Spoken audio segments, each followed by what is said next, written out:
Spread your love.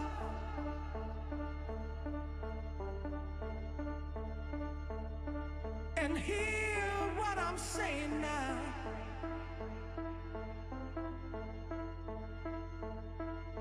Spread your love.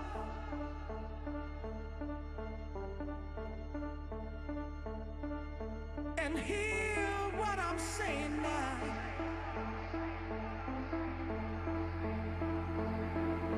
Spread your love.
Check.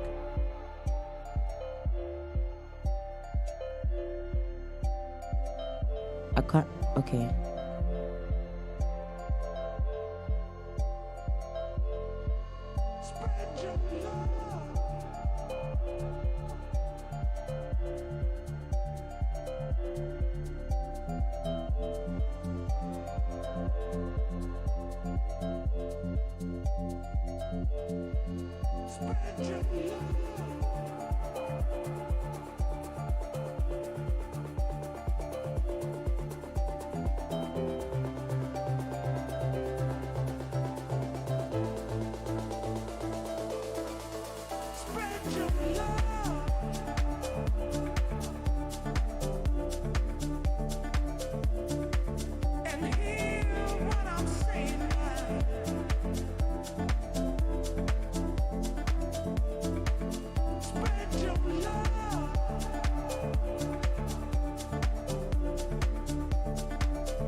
because getting up, smelling the coffee, and getting going is what is needed to be done on a Monday like this one.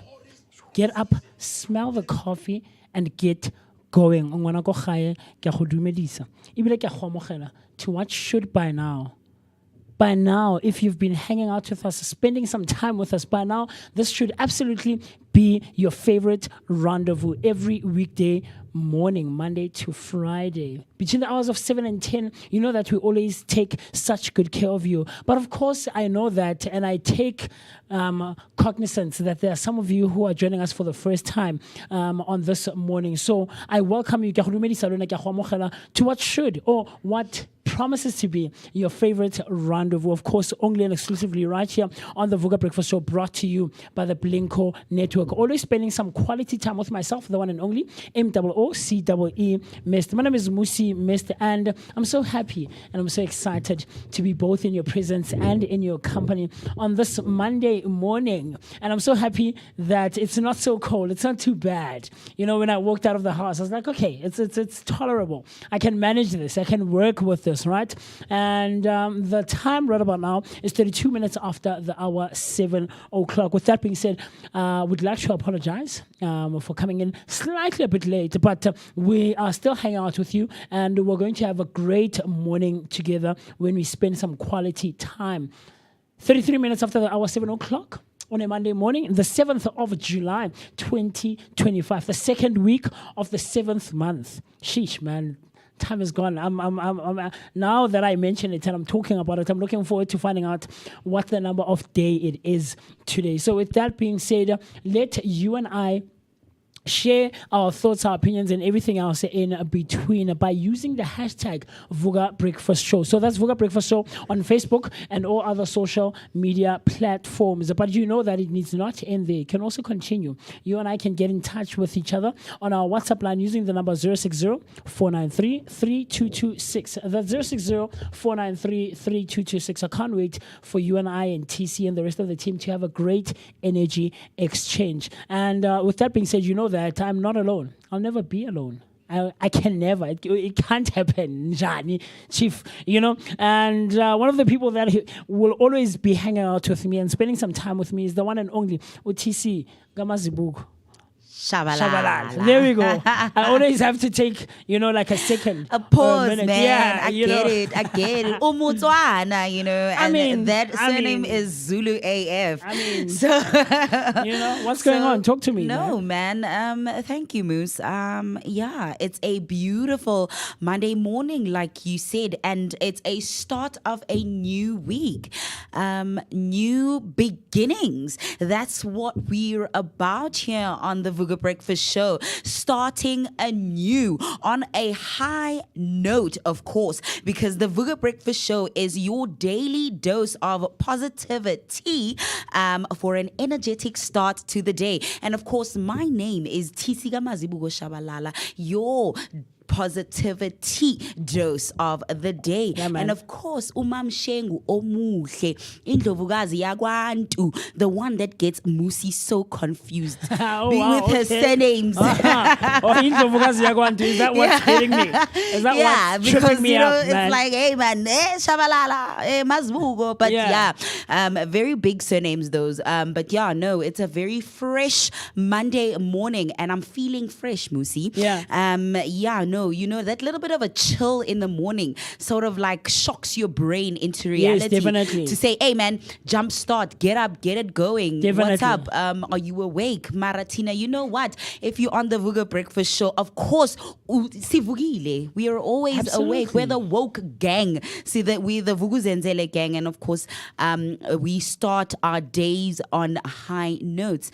And I can't wait to see what today has for us. And of course, Vooka Nation, I want to know from you guys this week, what is your biggest goal? What is the one thing that you are going to achieve this week? You know, because here at the Vooka Breakfast Show, we're all about the Vukuzenzele mindset. Yeah. And, you know, because it's a Monday morning, we're getting our mindsets ready, we're getting the week going. And of course, now because we're about being intentional here on the show, you know, we must think about the week ahead. So I want to know from the Vooka Nation, how is their week looking like? And of course, what is the biggest thing that they're looking at achieving this week when we start, you know, being intentional with our lives? Oh, wow. I love that.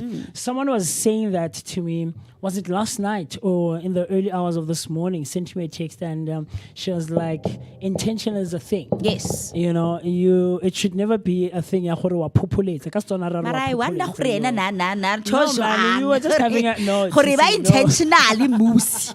Wait again, effort I gave on ni kay no, man. You were intentionally It's not even anywhere close to any like those kinds of because any minds. hours of the morning No, I'm thinking, wait again, no, Mutu man. is thinking deeply. Musu must be No, intentional. it's not even like that because I'm one of those people. If you text me around 3, 4 o'clock, 2 o'clock, I'll respond to you. Are you reliable like that?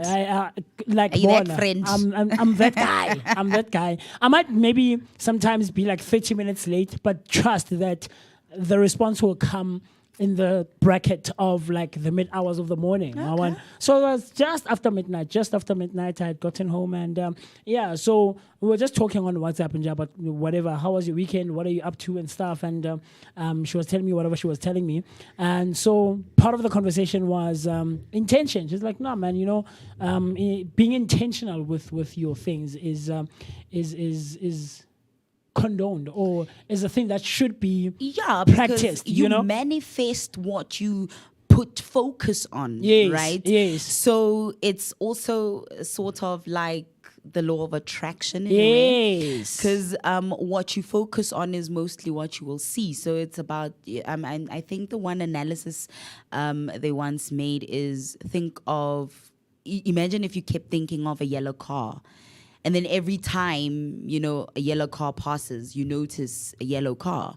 But then obviously the more you keep noticing yellow cars, it's the more yellow cars they are. Oh yes. You I've seen that. Yes. The thing of like when your friend buys a car, Yeah. or like a family member comes with a new car. I've seen it with plates. Okay. Number plates, right? Uthola gore like Musi missed. Right, and then the initials are MM. Yes. And the plate number is MM. You start seeing cars that Or are numbered MM, for yes. MM. It's like how And is I mean, that? synchronicities, it can also have like a spiritual thing. Other people believe in angel numbers, and obviously when you see something repetitively, perhaps it's a sign or a signal to something in your life.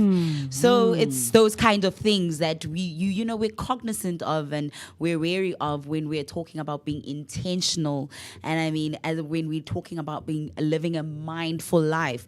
Like, you know, we are born, I would say, okay, me, now when I get up, these are the things that I want to do. These are the first thing I do.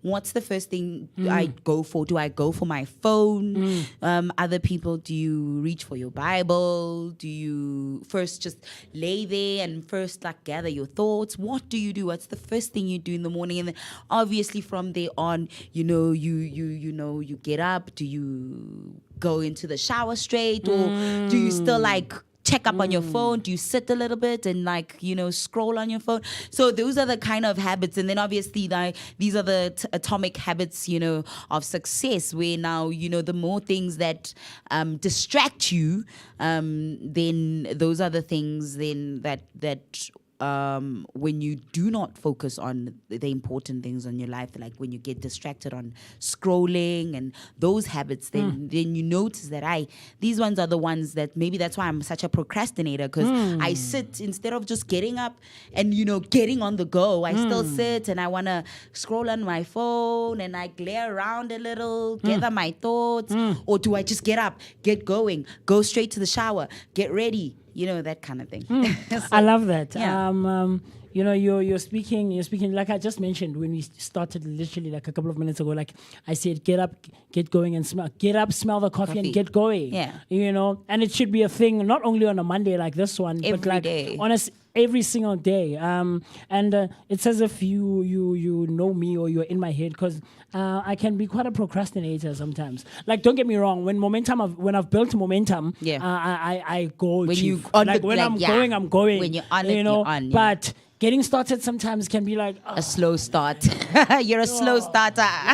But you don't seem like the type of guy that You need to thaw out. no. Like those people I'm- are like, you need to thaw I'm not one of those people who lives in Frozen, their I head, need to thaw. you know.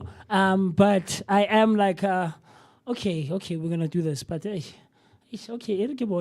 I don't know what happens, you know, and it's something that I'm trying to. You're working on. I'm working on not doing it and it not being a thing in my life. Do you get what I'm trying to say? And but we grow. These are things that you learn. You outgrow certain habits. True. Do you get what I'm trying to say? And I love how you said that it could be tied to other things as well. Maybe me being a procrastinator is tied to something I did back in Munyano, or whatever Yeah, the case, yeah. you know. So yeah, man, I love how you say that. Jorge. When it's time to just get up and get going, you know. And I'm trying to be one of those people. There's a friend of mine, that guy when he wakes up, chief. He doesn't snooze the alarm. Yeah. When the alarm got 4 or 5, whatever, white demon, and he gets up now. Yeah. He gets up now. I'm like, oh, chief, how do you do that? How do you do that? And part of it, I think for me, because I'm not a morning person. Yeah. And I don't think I ever be a morning person. And especially in this season. I hate being winter, cold. yeah. I hate being cold. Because your body hate- is like, you know, it's in hibernation. It's what I was talking about when I was talking about the winter solstice and its significance, its spiritual, its significance, and of course how it affects us and whatnot. Of course, and how, you know, in the African Kemetic calendar, it was that's how we lived according to. They lived well according to, you know, the nature, how nature works, followed nature. So yeah, it's a thing of the symbolic nature of winter. You know, your body, your mind, everything. It's like a stasis where you wanna just go, you know, and then but then you it's then when you emerge, then you're like, okay. Whew, I'm There we good. go. I'm Yeah, good. yeah. I get you. There's, I get there's you. those warm winter afternoons when the Yes. sun is just about Right, right. yeah, And it's man. warm. And then Yeah. you're like, okay, now I'm like, okay, now I can do, you know, like a Yeah. lizard. Now you're like get you. sitting there in the Or, sun. Yeah. I saw this video over the weekend of babies, very, very small babies, like literally a couple of months old. You know those, and then they wrap them in Oh, yeah, they blankets and stuff. swaddle them. Yes. Ah, you hate And then they Make them unwrap look like little like cocoons. burritos or like, Yeah. you know, a little Human Vienna burrito. in a thingy. And then they Pig in a unwrap them. blanket. Yeah. And then they unwrap them. You can see the release, bro. Like, They look- and she goes, and it's like, man, they you've been look cooped so up, you know, cute, yeah. yeah. So I get that. So look, we'd love to hear your thoughts, your opinions, and everything else in between. What are you most looking forward to this week? What are you most looking forward to learning and growing and evolving as an individual? You know, because like TC is saying, the winter season is about recuperating and gathering your thoughts, and hopefully when springtime comes in my month, September, Virgo babies were out here. Hey? Look at you. Representing. You'll emerge like TC is saying, man. But I love it.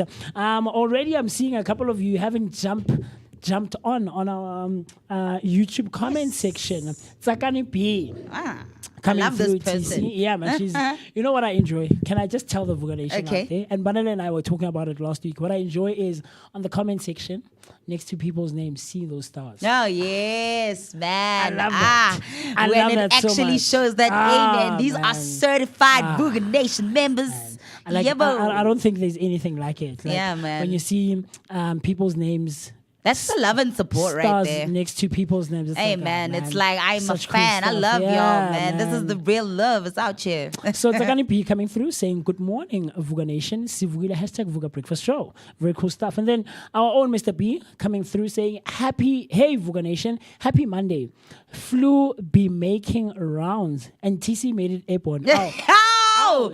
Wait a second. No, these are lies. It was you, Musi. Me. Weren't you sick? I haven't been sick in months. Musi, no kula, no. No, Chief. No, sir, nah.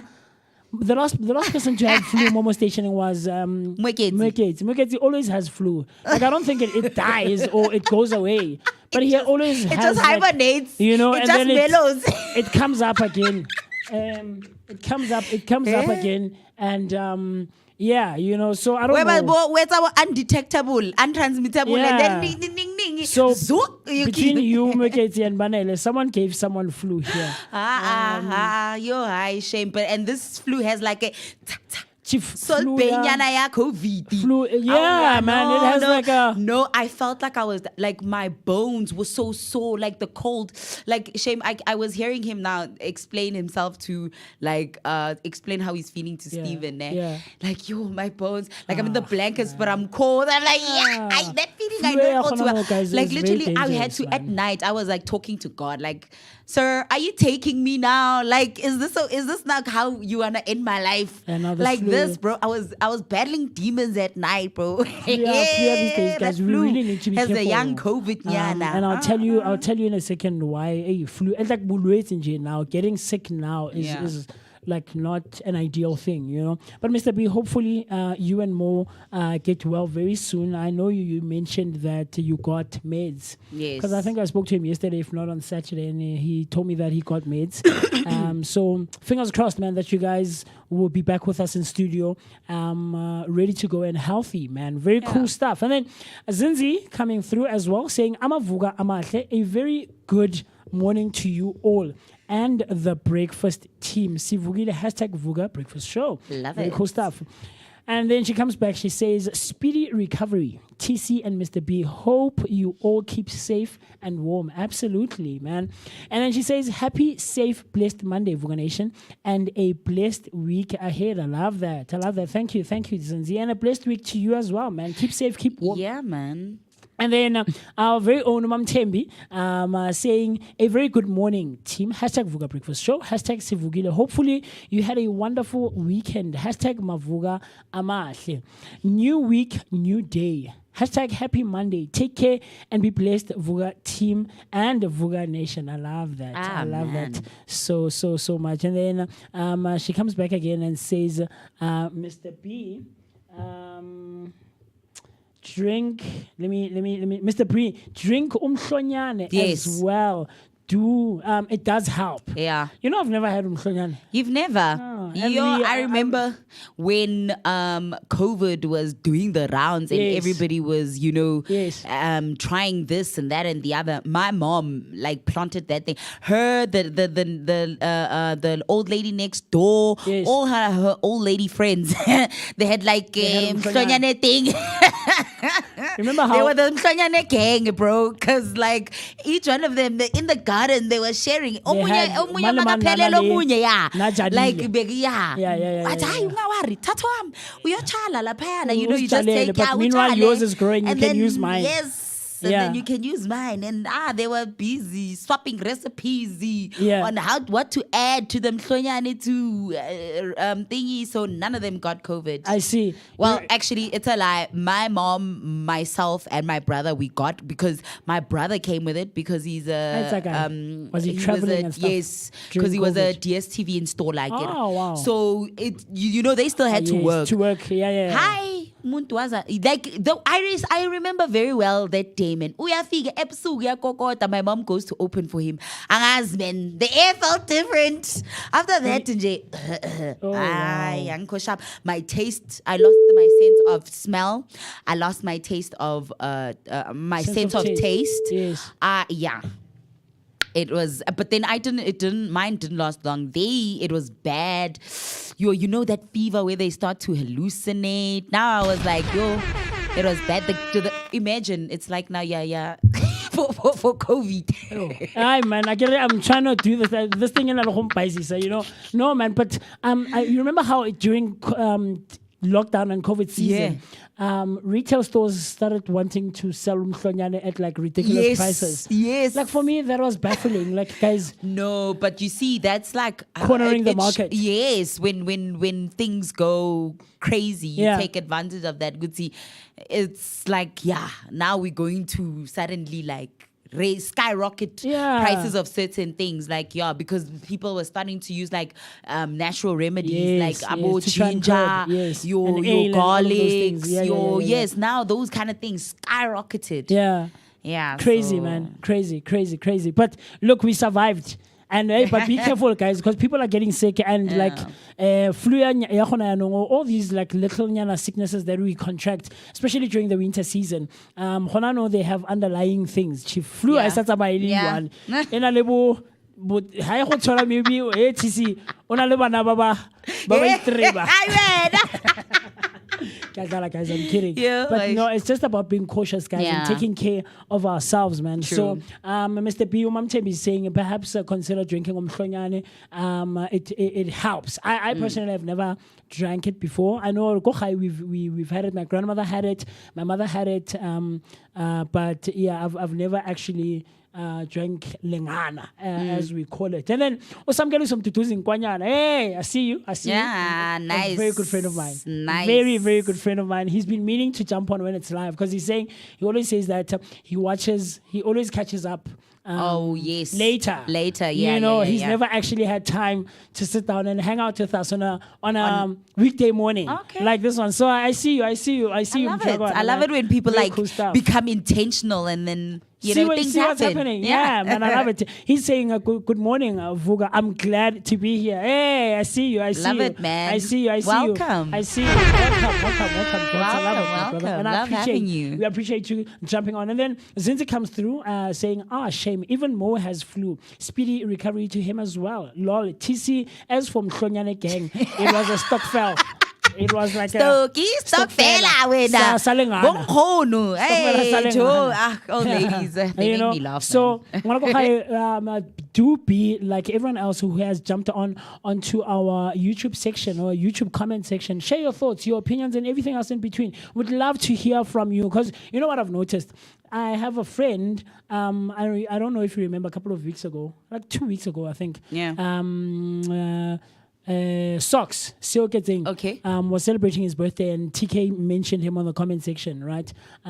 He always says, I'm like, chief, no, man. Who are something? Say hi. Say hi. Or kenya letsogo la go wave, so that we see you, Yeah, you know, like- because I think a lot of people come in, they watch, but Yeah. they never interact with us Interact, or yeah. engage with us, you know. So it should be a thing that we try to promote. If not on YouTube, come on through onto our WhatsApp line using the number 060-493-3226. So that's 060-493-3226. Comment, like, subscribe, and do the things that are necessary to be done so that you and I and TC and Steven and of course the rest of the Vooka Nation and the team right here in studio can share our thoughts, like I said, our opinions and everything else in between. You know, whatever we are thinking about, we want to hear from you, man. And maybe you guys are, let's say, you can video call us. You can call us. Yeah. Chief, it's a thing that can happen. Trust me, it can happen. And try it and you'll see that you can Yes, engage with us. You know? true. Also share some photos. What's your morning looking like? What is your morning looking like? Because I mean, of course, one of the things we do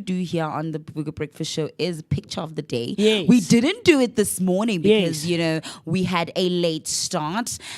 See, we are the woke gang, mara.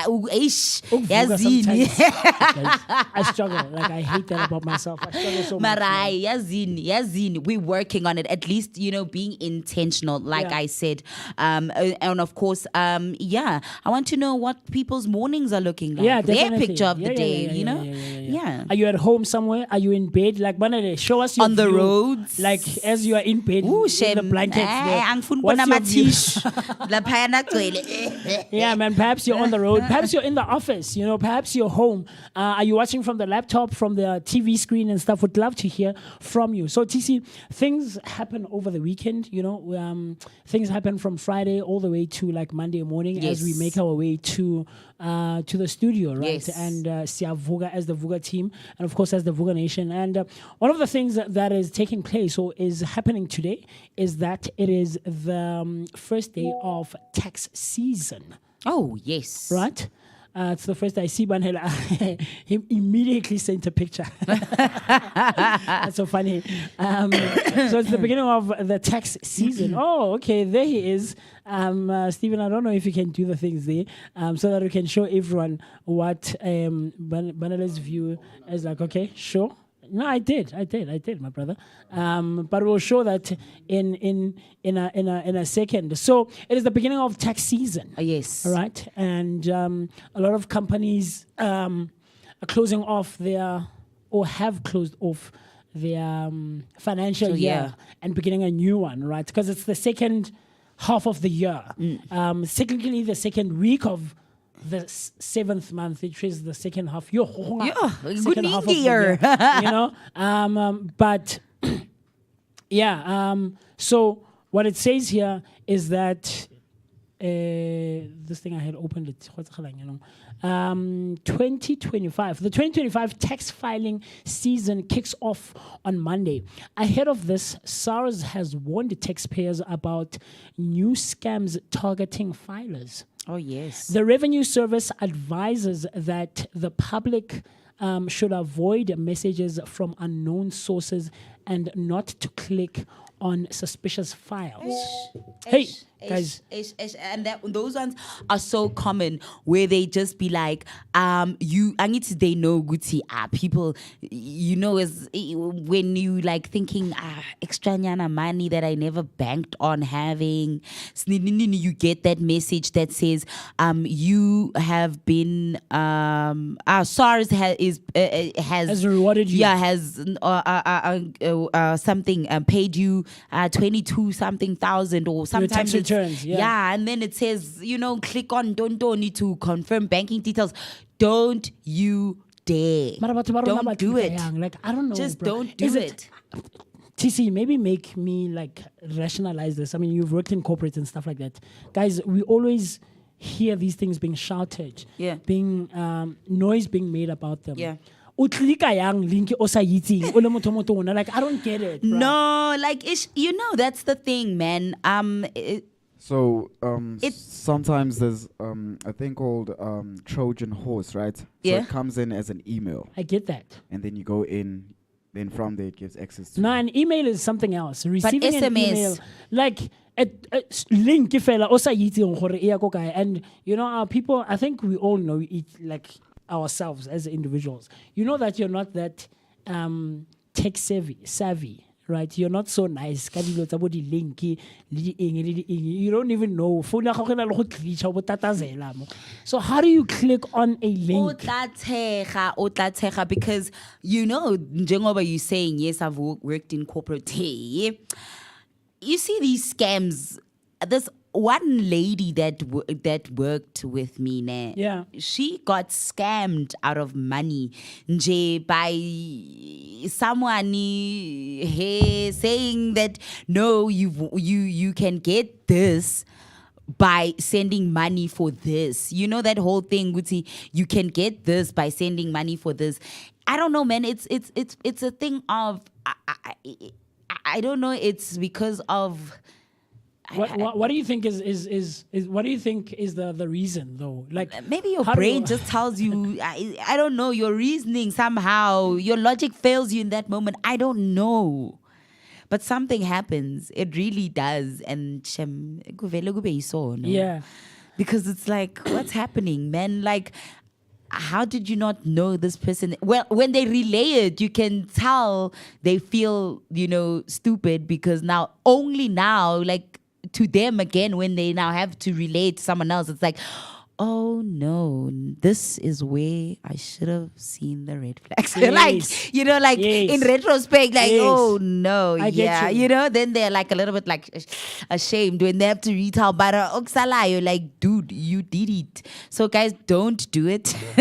Don't be that guy. I know everybody's like susceptible to it, and you know, no, or like, you know, somebody acts like someone else and then says, or whatever. You know, you never know. Have you ever almost gotten scammed? Ever in your life?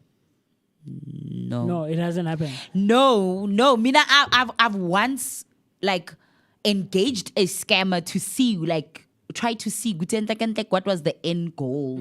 You know, I've like engaged a scammer knowingly. Okay, this is a scam, Yeah. but I want to see you know. And then obviously most of them it's money. Others, especially these ones of inbox me, it's some person sitting behind a laptop trying to get a voucher. Yeah, so they'll be like, hey, send me an Apple Pay voucher. I mean Apple some voucher. Yeah, or whatever, but it's usually those kind, or Cash App or this or that. So those ones you can see, these are American. Those ones that I think they're scamming American Americans. style, yeah, American style scams. You know, like, hey, send me a Cash App, you know, those ones. But nah, like yeah, to like fall into or almost get scammed like unknowingly. Good scam le. No, I've never. I've never, even those ones in town where I remember, I don't know where this that day I got that bravery. I hit this guy like yazi ngamshaya back. Yeah. Like ngamshaya back. Then everybody in town that day like stood still for some odd reason. Like you know that one where they drop money and act like, you know, like, and then, you know me, I walked Wanting like to see like I kept walking and yes I'm shange back I'm not you know, Wanting to see if you like you'll pick up if the I'm gonna thing. get distracted, it's Yes. because they're working in a group. You know, they wanted to Yes. see if I can get one distracts you while the other probably pickpockets you or slices your bag or whatever. But the one that was tried with me was Shying it back. was these network services. Yeah. You've won airtime, or you've won. They said I won. They said I won a Samsung phone and 5,000 rands and a voucher with something. I don't know Okay. how much. And I was supposed to buy airtime. And then turn the airtime into points or turn it into data or something. Yeah.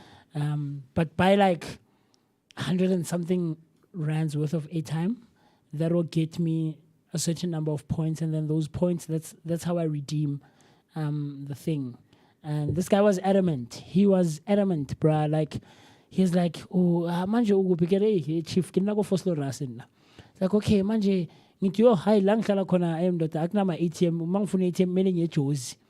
You understand that? Okay, so uzokwazi ukufika ngobani isikhathi. Like, he called me, and then he sends me the thing. I'm like, okay, look, I'm making my way to town now. I was like, okay, think send it, and then mawufika ngizokufonela after 30 minutes. I went, okay, no, fine. Did I not rush out of the house, go Pick n Pay, go Standard Bank to try and see if the thing that he sent me worked?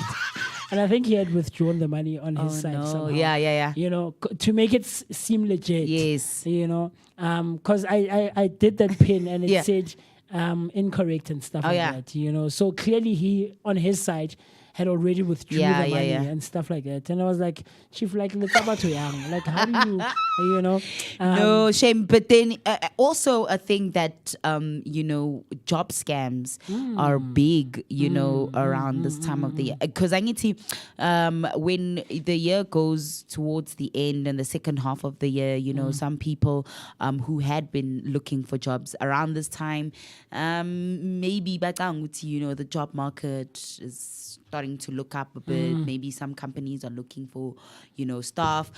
So yeah, guys. I mean, I remember seeing this thing quite a couple of times, man, on Facebook, that there are certain streets and buildings you should avoid in town. In town. Yes. Because scam. Yes. And human trafficking rings. Yeah. So, like, those are the kind of things people need to be cognizant of. And, you know, ish guplung, because vele when you're, that's the thing, when you're Desperation. desperate, Yeah. logic goes out the of the window. Yeah. And that's the thing when that's the thing, even when they with these things of why, you know, they need to start to regulate like the gambling advertising or marketing.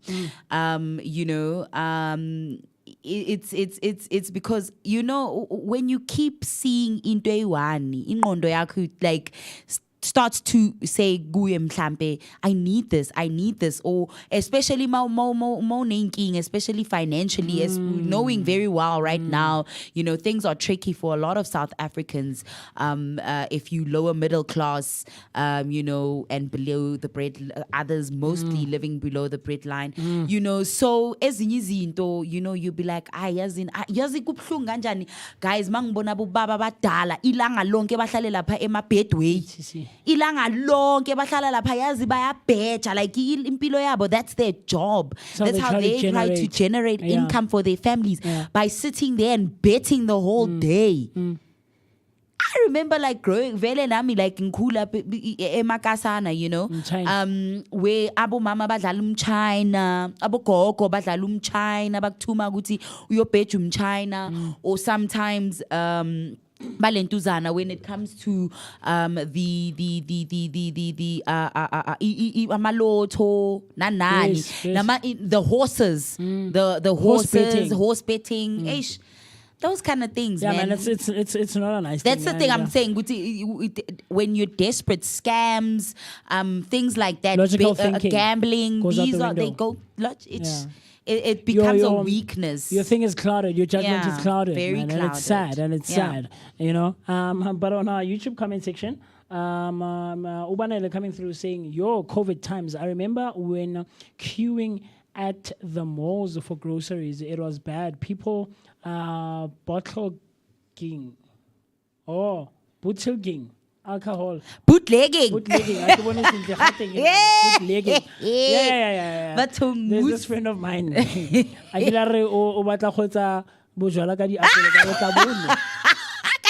Okay. I'm guilty. Okay, guys, wait. Okay, wait. I just Emma, in my defense, this was purely for experimental purposes. I'm bored. There's nothing else to do. I just want to see if I'm capable, if it works. Like these hacks that you see online, on these 5-minute hacks that aren't really 5-minute hacks. Like okay, Khate, you can recreate a siavana. Yes. Apples, and you did that. I tried. Me and my person, like my friend at my friend at my friend. I don't want to say you. No, my friend. No, it's not my man. No, my friend. No, my friend. My friend. Okay. My friend at the time. Okay. Naliena, me, myself, and them. We were like, okay, what? Let's see. If we can actually make we just wanted to see if it's true. Yeah. You understand? I'm like, okay, we bought apples. We went to Labo Mama Batengi Sama Apule, Ama Apule. Man, it was a lie. Nale pineapple it's a lie. Or maybe it's a lie. Certain process that these people do when recreating or making alcohol and stuff like that. But yeah, like I remember this friend he took pictures. I was sending them I'm trying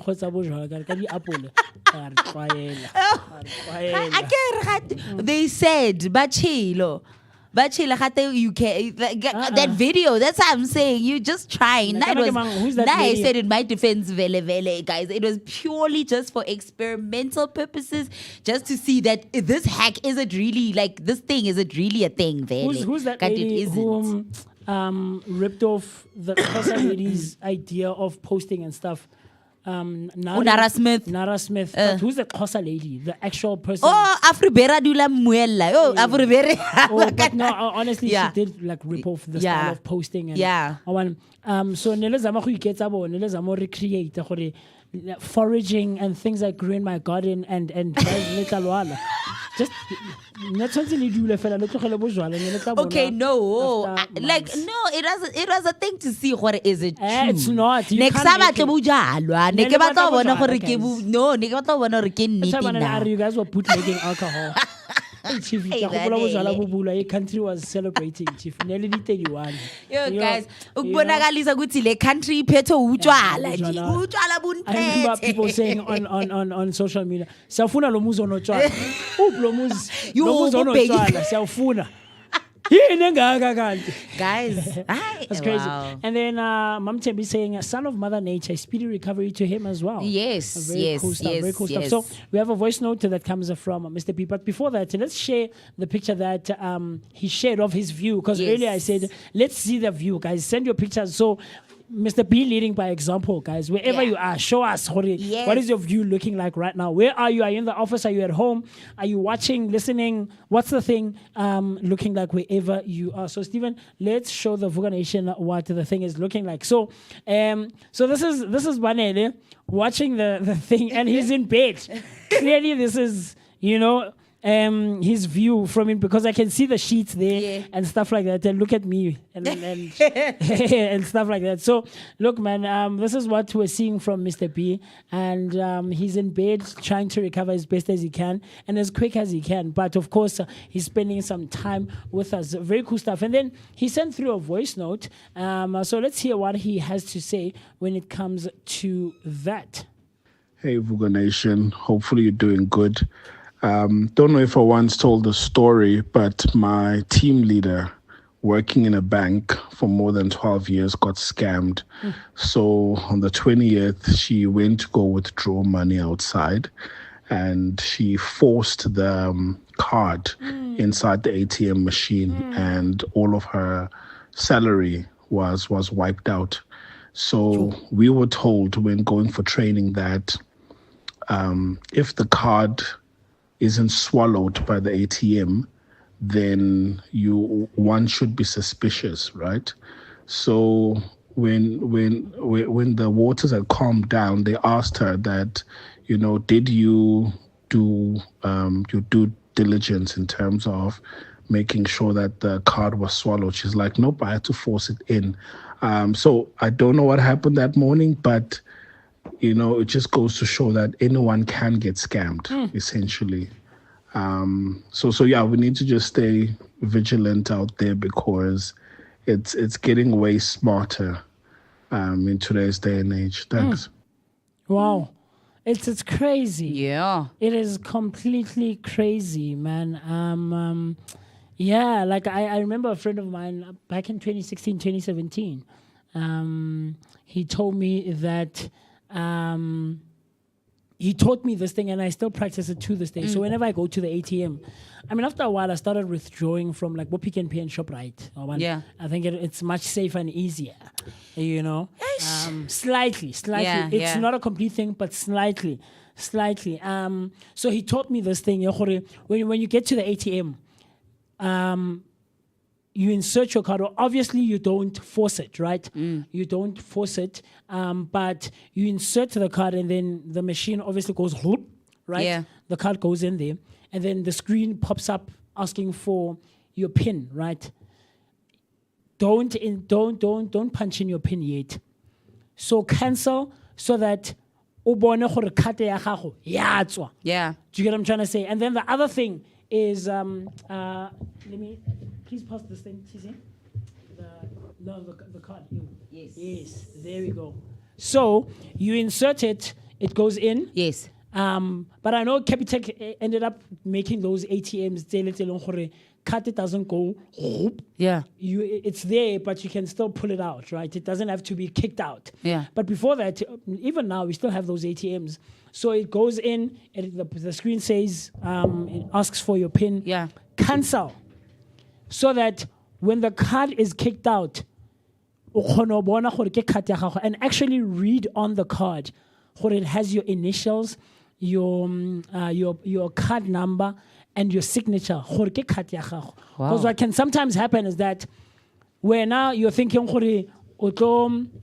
you're punching in your PIN, the money comes out. Especially that sound. Yes. Yeah. Right? Yeah. I'm excited for the chief. And we're not cognizant when the card comes out, sometimes it might not be your card, and your card might still be in the thing. Yo, okay. Do you get what I'm trying to say? Okay. So when you get there, you insert cancel so that it kicks out the card. Read the card, and then you can put it in the second time around. Punch in your pin, withdraw your money, and then after withdrawing your money, hit the cancel button. After the card is kicked out, hit the cancel button a couple of times so that the transaction is actually cancelled. Did you get what I'm trying to say? Yeah. So it's things like that, man. Like cautiousness, trying to practice it on such a high level, you know. But yeah, man, it's things of that nature. So what it actually says here on the thing, it says the South African Revenue Service, SARS, has officially launched the 2025 tax season, introducing a streamlined filing process and reinforcing its commitment to compliance and digital transformation. This year's tax season opens on the 7th of July 2025, which is today, for non-provisional taxpayers who must submit their returns by the 20th of October 2025. Provisional taxpayers and trusts have until the 19th of January 2026 to file. A key feature of this season is the expanded auto-assessment program, which now covers over 4.8 billion taxpayers. SARS will issue auto-assessment notifications between 7th of July 2025, 7th and 20th of July, with refunds processed within 72 hours for those who accept their assessments. Taxpayers who are not auto-assessed or who wish to dispute their assessments can begin manual filing from the 21st of July 2025. SARS Commissioner Edward Kieswetter emphasized the agency's focus on improving efficiency and enforcing compliance. We are committed to making it easier for honest taxpayers to comply while taking firm action against those who do not, he mentioned and he said. So very interesting, man. I think maybe people like Bo Osvaldo, people like Bo Reshika Mahado would be great to have this conversation about, you know, especially on a Tuesday morning where we talk about all things personal finances and financial literacy and financial education. Yes. You know, how do you, especially maybe perhaps as a 20-something-year-old who's coming into the workforce for the first time, how do you handle and how do you go about navigating the space of tax filing when the season comes in, the tax season comes in? You know, what are some of the steps that you should take and all of those things? Even maybe as someone who's been in the workforce for the longest of times, how do you go about, because now it's, well, you know, everything is electronical, you know, it's technological. You don't necessarily have to physically go to the SARS offices for tax payments and stuff like that, you know. So it would be a cool conversation, I think, to learn and get as much information and knowledge with regards to that space. A voice note coming through from Z. So let's hear what she has to say. Good morning, Vooka Nation. Talking about being scammed. I have a friend that is currently divorced, and she was scammed a whole 80,000 rand because her divorce left her in a predicament from a credit profile where she can't even apply for a house or a car because her credit profile is bad. She was saving for 2 years. What she told me was that the website looked legit. There's even a landline number, like a 011 or 010 number, like email address, everything was legit. After she made the payment, gone. Yeah, 80,000. Number does not exist. Website was shut down. Imagine. And unfortunately, she made a payment from her FNB to the scammer's account, and now they couldn't help her because they can't give out third-party information. Like, people must just be careful because, people are getting very smart these days in terms of scamming, especially with cars as well. Sheesh, man. Yep. Another thing, because even Rishika once even said, even in her line of work in property, people scam, like it's crazy. It's wild, man. The amount, how savvy these people are, Yes. and how much it can look so real, and they can duplicate and speak the language and have the look, or make everything like they know maybe like the signs you're looking for, and of course, ish, man, I don't know, it takes a meticulous person to notice these, because it's like these small, distinct differences. They're so minuscule that you will not even, it's something you would easily just look over. It's not something that you would notice just in J They go at to first glance. to look legitimate. Yes. For legitimacy, yeah. They go to extremes, man. And It's wild. I pray that I never go through something like that ever in my life. Oh, imagine 80,000, my dude. Saving for so long. Wait until to save a fella, not even thousands, or save a fella 500. Do you get what I'm trying to say? Yeah. Or like or in the next 2 months, I want to have 500 eco sighting fella, a float along that has no responsibility whatsoever. It's such a challenging thing right now, because every single cent and rand that we have in our accounts, guys, is meant for something, goes to a certain responsibility that we all have as adults and as people just in life, in society, So, guys, being cautious. And vetting all of these sites and these people that we get in contact with, is a must, man. We need to vet them thoroughly so, man, so that we are on the safe side of things. But yeah, man. So that's what's happening. Tax season is starting today, and hopefully people will do the right thing. Hopefully people will go in the correct way of filing and going through their tax season and filing for all the things, and maybe o tla bona ke 500 nyana. wena. Re tlo ipopola. What's that 31 December? What's that 31 December? Sizopupudla le mali. So one of the things that actually, now that I mentioned it, TC, one of the things that we spoke about the last time was when you are a young individual and you are working for the first time, the first salary that you get, what did you do with yours? Or how, ideally, let me not ask what you did with yours, but ideally, what is the thing for you that a young person, like a young 20-something-year-old who's starting to work, and he or she gets their first salary, like their first 5,000 salary? Because I was telling Banelele Mekete on Friday, I have a friend of mine who was like, hey, Chief, udlale mali, so bona, baba. Hey, Chief, 55,000 You go, you splurge, bro. Drip. Man. So what's the thing? You go and you eat the things you never even, you know what, you're like, these things, every time they were like, there's food at home, you're like, I want this one, Chief. I'm gonna propose it. So what's the thing for you? How do you go about that? To be honest, with my first one, I gave half of it to my mom. Banela said the same thing. You go, and even this friend too. Yeah, friends of mine were like, go, you present it to your mom or your parents, and this is my first payment, and then your mom or your dad will take like 20 rands for cold drink, and then give the rest back to you, right? And then, but we also did come to the conclusion that there are parents who will actually take it. What's that? Oh, but vele like kwithathile asiyazini ukuzala ukuzelula. You are here because of me, Chief. Okay, so you gave half of it to your mom. Yeah. But the first thing you did was present it to your mother.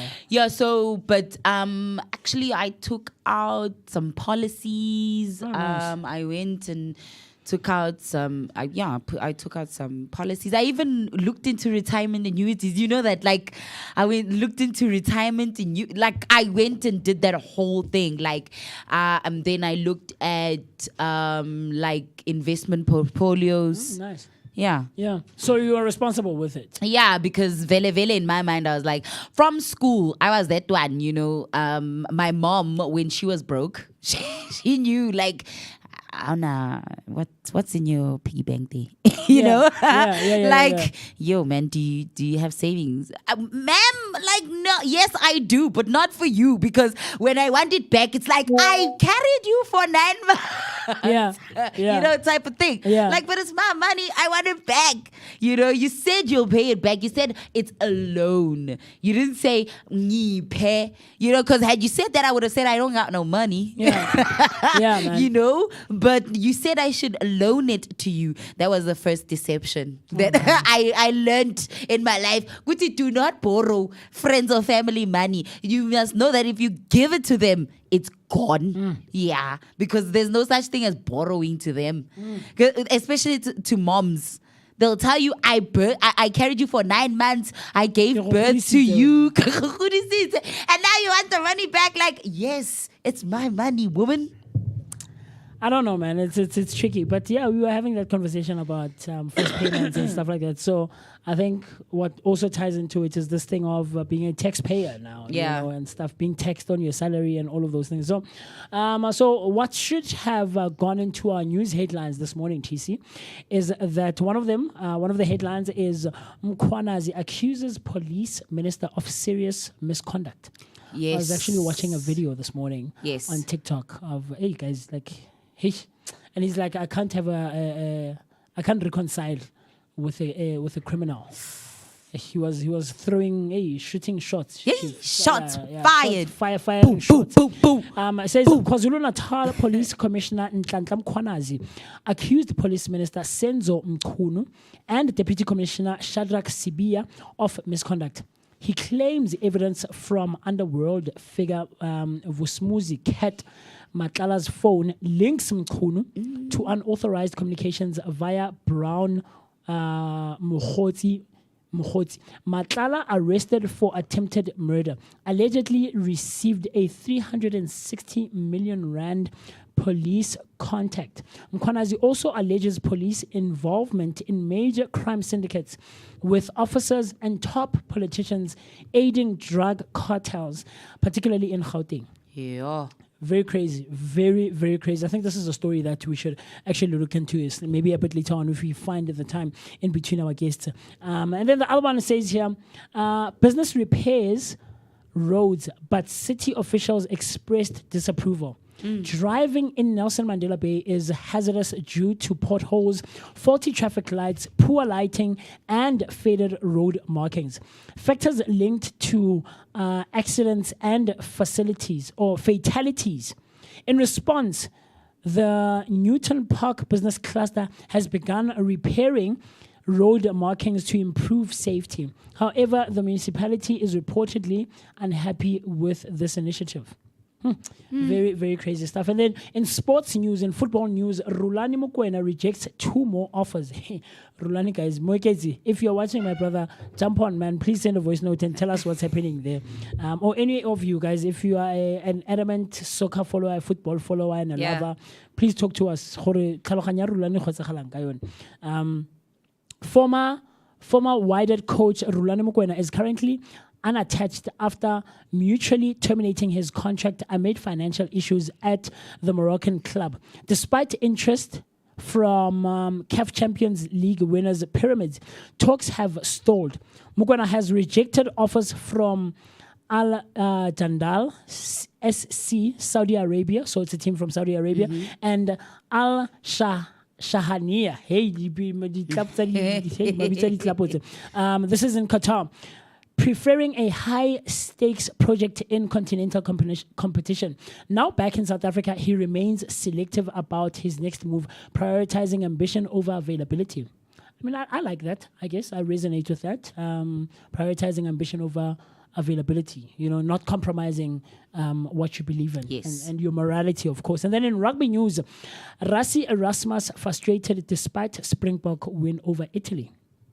The Springboks beat Italy 42-24 in Pretoria, but struggled in the second half after leading 28-3 at halftime. Coach Rassie Erasmus expressed frustration over poor line-outs and a lack of intensity, especially from the bomb squad. Italy, missing key players, fought back with 3 second-half tries, testing South Africa's composure.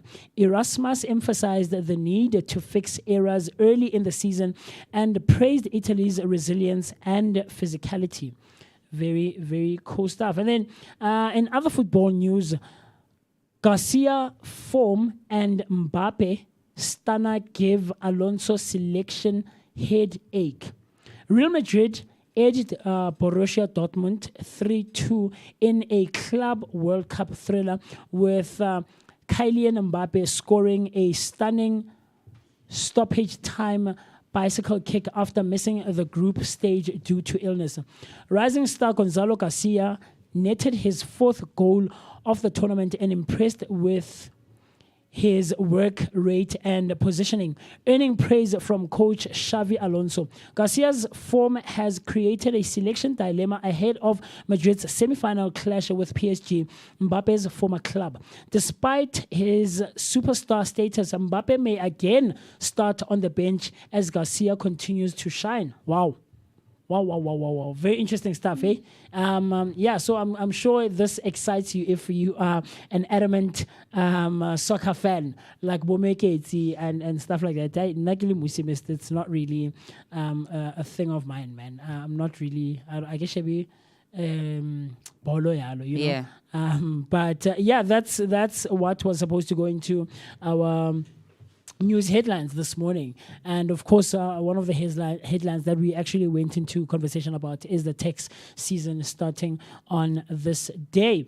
So, yes. Yeah, Mina, what I find interesting is that driving in Mandela Bay Nelson one. Mandela Bay, Because, I mean, July is known as Nelson Mandela Month because we celebrate International Nelson Mandela Day on the 18th of July. Yeah. And of course, this year's theme or this year's Mandela Day will be celebrated under the theme, "It's still in our hands to combat poverty and inequity." And then Nelson Mandela Bay has potholes where you need It's to be hazardous warned to be about driving there. Yeah, I mean, imagine.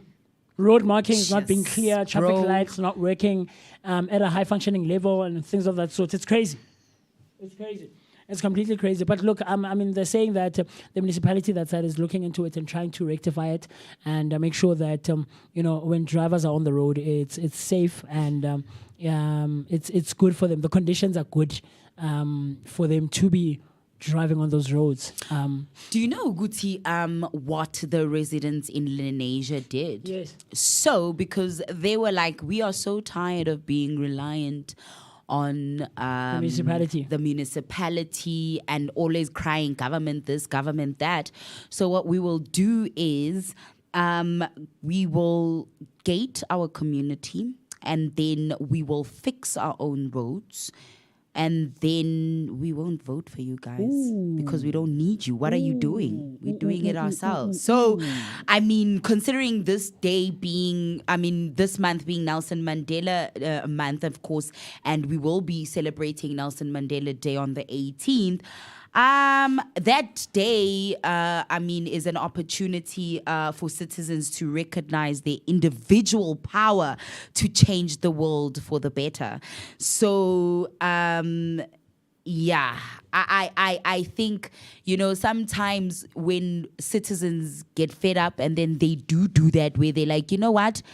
We'll take things into our own hands. We're going to take things into our own hands and we are going to say, and then come voting time, we don't want to see you guys Let's here. get to campaign now. Do not come and campaign here and we warn you. Like literally, we refuse. We will refuse any access to anyone campaigning from government into this area because we are saying we have no need for you here because we are fixing our own roads. We're doing our own things here. So go away. Go away. Don't come and try to campaign to be councillor here, ward and Tontoni. We don't care. We did it. Go away. It's crazy, man. I think that community of Tepi Song needs to get to that point. All communities. I think all of them.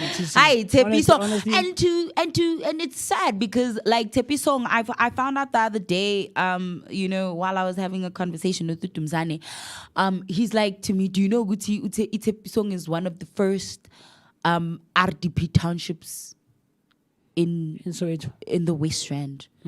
On the restaurant. in Mzansi, you know, like Mzansi. And I'm like, what? He's like, yes. And I Googled and it's true. And Tepi Song, like, literally, it was dubbed the place of promise. But promise of what? Because the promise is broken. Because honestly, no, man. I know the place, you know, maybe council Zama, they were Zama ngakona mara minimizamo yakangiboni. Phase 1, it was one of the first phases that got people there, that had the first RDPs and was the first development, obviously. Yes. But it's the one without the most, it's the one that's always without electricity. That's suffering the most. But you know why? Because again, they are living in where there's an open space. Now, what people are doing, it's like. Is this yeah, so there's more illegal people, informal settlements that are coming along, that are forming there. Yeah. And then what is happening, badonsa ugesi illegally, like that. Then that's why it keeps the electricity. But guys, like it's crazy. Okay, what are you doing about the problem? I mean, okay, as umpagati, it's a thing of nati. What are we doing about the problem? Yeah. You know, but okay. I don't know. You see, that's when Know Your Rights. I want, you know, during a Know Your Rights on a Wednesday to ask, like, when it comes to land and whatnot, you know, what is, like, you know, how can you just legally go and occupy land and then they can't remove you? Like squatters' rights. I mean, you know, like, you cannot remove me. I have no other place to go. You know, so what are you saying? Where should I go? We were having the same conversation in our community because electricity was also a thing. Ronache, it was cable theft. Almost every 2 weeks on a Thursday. Like specific, but you know when things happen like routine. Yes. I saw my 1 o'clock like for Friday. Mata. And it's because of what? Because of cable theft. Yeah. And part of it was that there are, like you just mentioned, the dwellings that are illegal. Yes. Right? These And informal settlements that just develop overnight, yes. And these people were adamant. They were living like literally on a graveyard. Like literally next to a graveyard. And now it's interfering because the cable is literally and so every 2 weeks it was a thing. And apparently when police go there and try to remove them, they have a standoff shooting with the police, and they say they don't want to go and because they have nowhere else to go and stuff like that. So we battled with that in our community for quite some time, for months, man. I remember 2-3 years ago we experienced electricity not being there or not having power for days. The following Sunday. So it's a Monday today. Was Sunday area. So imagine the entire week without electricity. It was crazy, man. It was crazy, completely crazy. So I don't know, maybe, I don't know what our municipality is doing, man. I don't know what our government is doing. In places like Nelson Mandela Bay and it's Nelson Mandela Month. Yeah. If in a place where it's named after him, they're having like issues of roads not being in good condition and hazardous for drivers. Like what Ronaldo Mambabang. Yeah. Mosoweto. The biggest township in the country. Was not complaining about such things. Because when you go like I explained to you last day, there's a place habari hectare. Yeah. Taxis literally they refuse. Yeah, like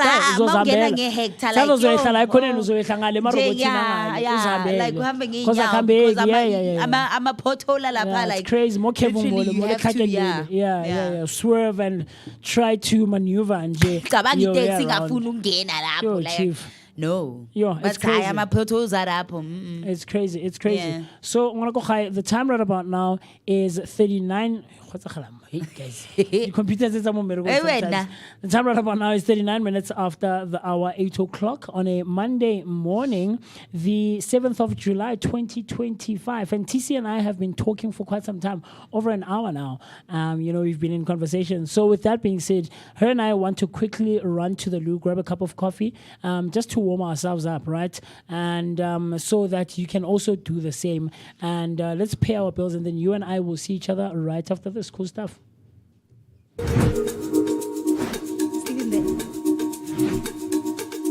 Escape the ordinary and discover the extraordinary with Swell Appeal Tours.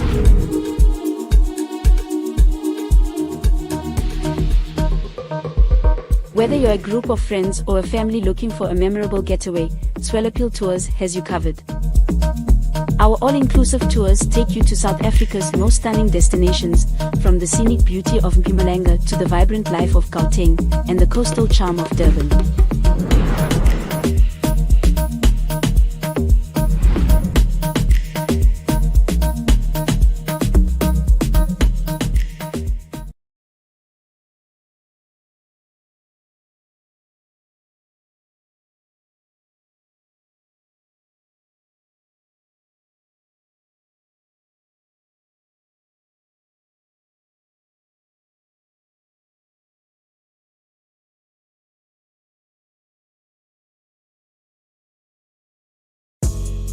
This is Ted, the Wild Irish Comedian. You're watching Vooka Breakfast Show. Tune in every morning, Monday to Friday.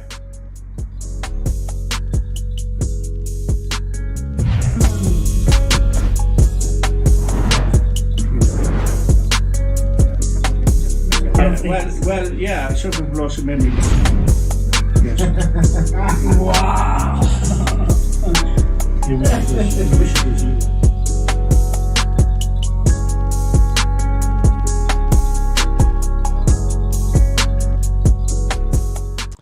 Because on a Monday morning, we try to bring you your daily dose of positivity that is accompanied by an energetic start to the day. Right here, only and exclusively on the Vooka Breakfast Show, brought to you by the Blinko Network. Always spending some quality time with myself, the one and only MOOCEE Mist. My name is Musi Mist.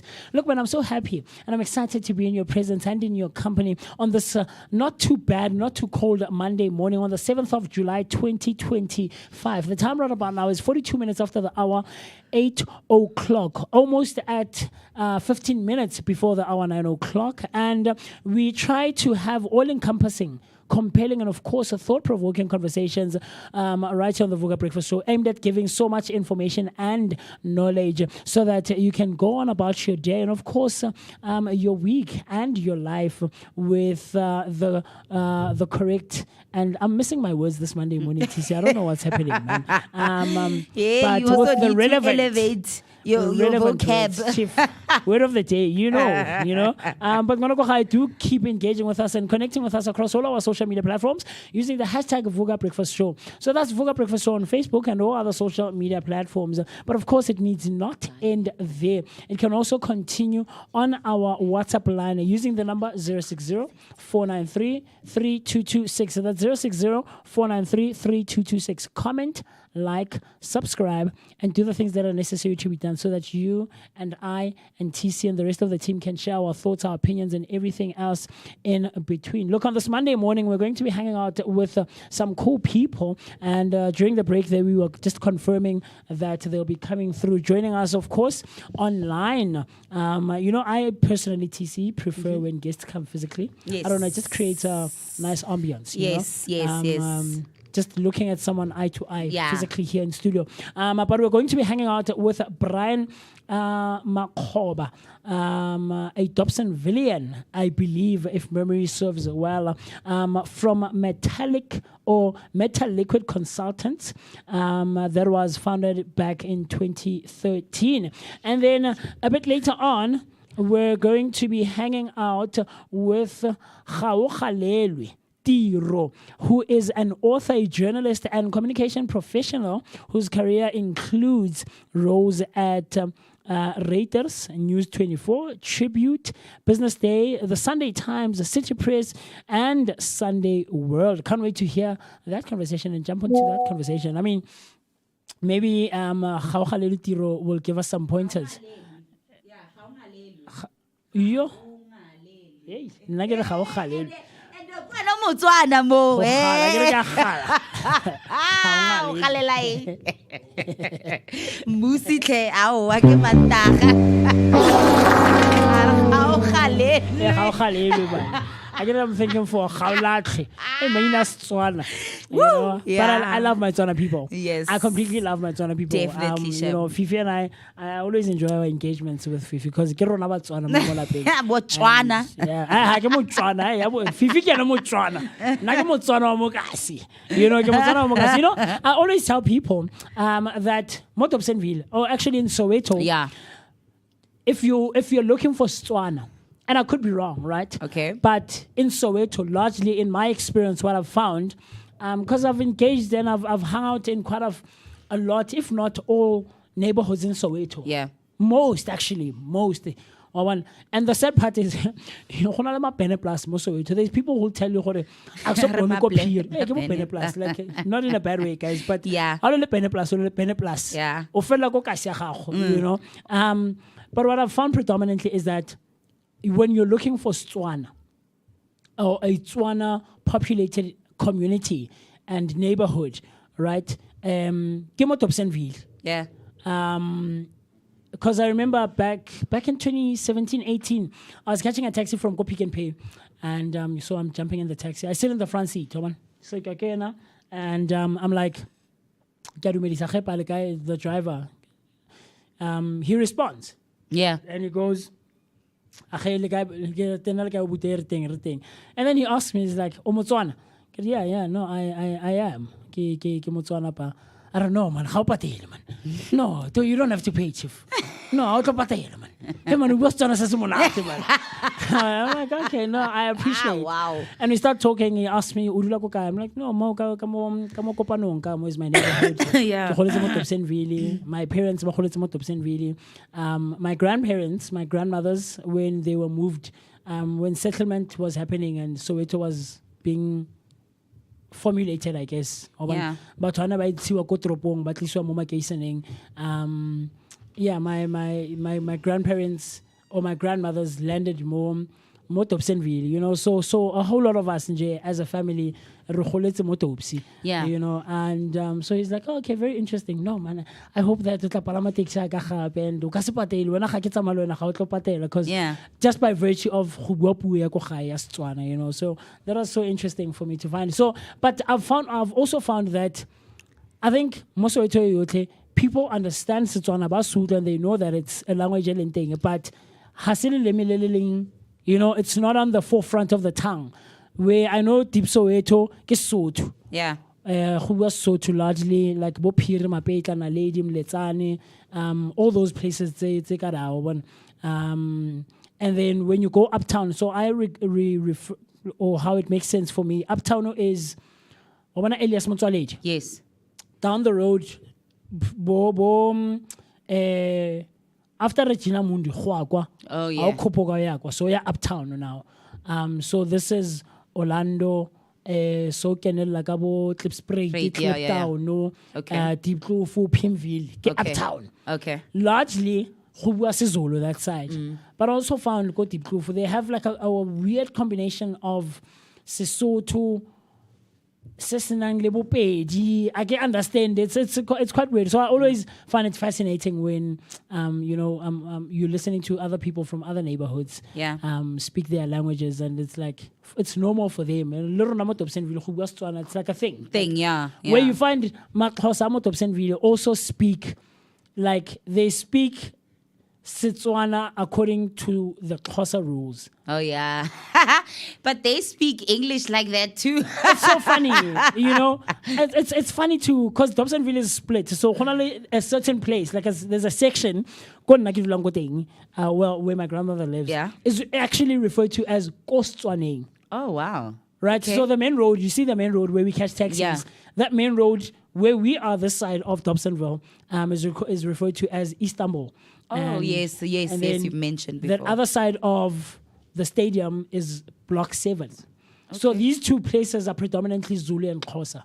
Oh, yeah. This side of the main road. And then that side of the main road is Kostwaning. So Kostwaning starts from Ndingiliza all the way to Caltex. Okay. Mori Ground Mole. That's where Stwana ends. And then Kakwa Yes, Giza Long Stwana. Till. Yeah. So cause maybe they refer to it Kostwaning because predominantly a lot of people who live that side are Tswana speaking people. Yeah. And so it's so weird. I love my Tswana people so much, guys. Yeah. Or what's I know it's like, Chief, yeah, we hear you, but Like, yeah. What But are you, teeny. it's so crazy. Wow. It's funny. And then what's funny is that other side of the main road is Spewer Village. Spewer Village ke hostel. Oh, yes, yes. And yes, hostel is predominantly Zulu speaking yeah. people. And it's so funny we live so close to each other, but like, you know, Mazo khulumi Zulu la. Then it's like like, we get it, but like, hey, why don't, don't and then you Mazo khulumi Tswana lapha is like, and look at my Tswana people, but it's so crazy. It's so funny. I Wild. promise you, like Botswana would walk through, the neighborhood of Hostel and speak in Setswana like it's nothing, like whatever, Hostel, and so what? It's just crazy. It's just crazy. So, Khaonga Lelutiro is going to be hanging out with us, and hopefully, maybe he can give us a couple of tips as to what the media space is like. Us as a media house, an upcoming media house, we're on our 95th episode. Sheesh. Yeah. That deserves a 100 is 90. looking real close. Literally It's 5 days coming. away. Yes. Or 5 episodes away. Yes. Let me not say days, because electricity is proving to be a thing these days, load shedding, and interrupting our daily streaming. Yeah, So when 5 episodes from 100, that's crazy. Wild. Crazy. It's our 95th episode, guys. Not so long ago, we were on our 5th episode. Not so long ago. Now we're literally counting single digits to the 100th episode. Yep. And were you watching on Thursday when Banele was talking about, going back to some of our episodes, our earlier episodes? Yeah. Yeah, and so on Friday when we were talking, we were like, maybe at our 200th episode, we should do like a thing where we come in, we sit here in studio and we review our earlier episodes. Yeah. And we go back and and then we shoot that, we record that and post it for the Vooka Nation to see our reaction of ourselves in our earlier episodes. Yeah. Reading of news, like maybe you come with like 3 moments that you found funny. Yeah. I also come with my own, and then we go back and look on that. Oh, I actually remember that. Hey, misreading like a word or something. Yeah, when MMS was not like a thing. Yeah. But yeah, man, it would be so cool. It was a blooper. Looking forward to that, man. So happy 95th episode to us as the Vooka team, of course to you as the Vooka Nation. So, on a day-to-day basis, we always try to give you our daily bread right here on the Vooka Breakfast Show. And today is no exception whatsoever. So, on this day in history, in 1996, Nelson Mandela steps down as president of South Africa. Was it in 96? 2 years after. Wow. I actually didn't know that. So, in 1996, on the 7th of July, Nelson Mandela steps down as the president of South Africa. Nelson Mandela announced on national television that he would not seek re-election in 1999, staying true to his earlier promise to serve only one term as South Africa's first democratically elected president. He believed that one term was enough to lay the foundation for a better future, and he did not publicly endorse a successor, though Thabo Mbeki later emerged as the front runner. Very, very interesting stuff, man. And then the other one that we have that occurred on this day in history, on the 7th of July, is that 2020 violent protest in Belgrade, Serbia, at government announcement of weekend lockdown due to COVID-19 surge. In July, on the 7th of July 2020, thousands protested in Belgrade after the Serbian government announced a weekend COVID-19 lockdown following a spike in infections. The unrest turned violent as demonstrators clashed with riot police, stormed the parliament steps, and were met with tear gas and batons. Critics accused the president Alexander Vucic of mishandling the pandemic and lifting restrictions prematurely before elections, fueling public outrage. It's crazy. Yeah. It's crazy. I remember when it hit us here in South Africa. It was so ridiculous. I even posted about it. People were buying toilet paper like it's no. Hey, wait, now that was the weirdest buy ever. That was crazy. Like that was the weirdest buying trend. Like, okay, you need to. Why You did I guys get think maybe because they thought sneezing and stuff. Flu,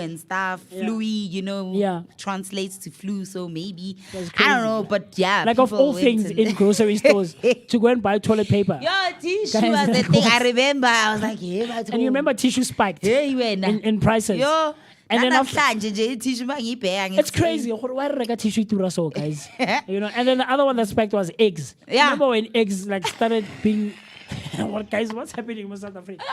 Why are ridiculous Wild. things? Okay, they're not ridiculous, but like ridiculous in the sense that like has it not really that important in terms of things that you would want to have a surplus of if we were to be or if we were to find ourselves in that situation again. Like in the sense that if a zombie apocalypse was to hit us as South Africa or as the world, would it be like a priority, guys? Do you get what I'm trying to say? But it's crazy, man. And then another thing that occurred in history on this day, USA beat Netherlands 2-0 or 2-0 with 4th Women's World Cup title. On the 7th of July in 2019, the US women's national team defeated the Netherlands 2-0 in the FIFA Women's World Cup final at Parc Olympique Lyonnais. Lyonnais in France. There's a friend of mine who learned how to speak French, so I think he would be best to pronounce this word. In France. So Megan Rapinoe scored a penalty in the 61st minute, followed by Rose Laval's brilliant solo goal in the 69th minute. It marked the USA's 4th World Cup title and 2nd consecutive win, with Rapinoe named player of the match. Very interesting and very, very cool stuff. So, that we also celebrate inventions that have been made by South Africans, but also ultimately Africans, inventions that have contributed to how we live our lives as individuals in the society, and just making, going on about our lives just a slightly easier process, So the wheel was invented. So let's get to it and hear what it says. Before 3500 BC, land transport was limited until the breakthrough of the wheel and axle system. Wow.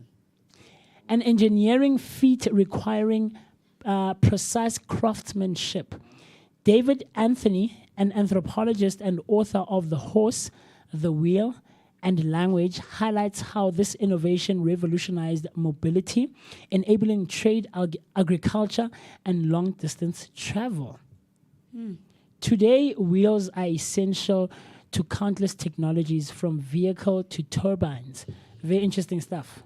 Very, very interesting stuff. I remember when I learned about it back in primary, like wheel and axle, and how like it wasn't a smooth thing and it would go like it was a square thing before it was like a circular thing. Yes. Very, very cool stuff. So today is actually the 188th day of the year, and if it were a leap year, it would be the 199th day of the year, meaning that there are 177 days left before was that December. Yay. Was that 31?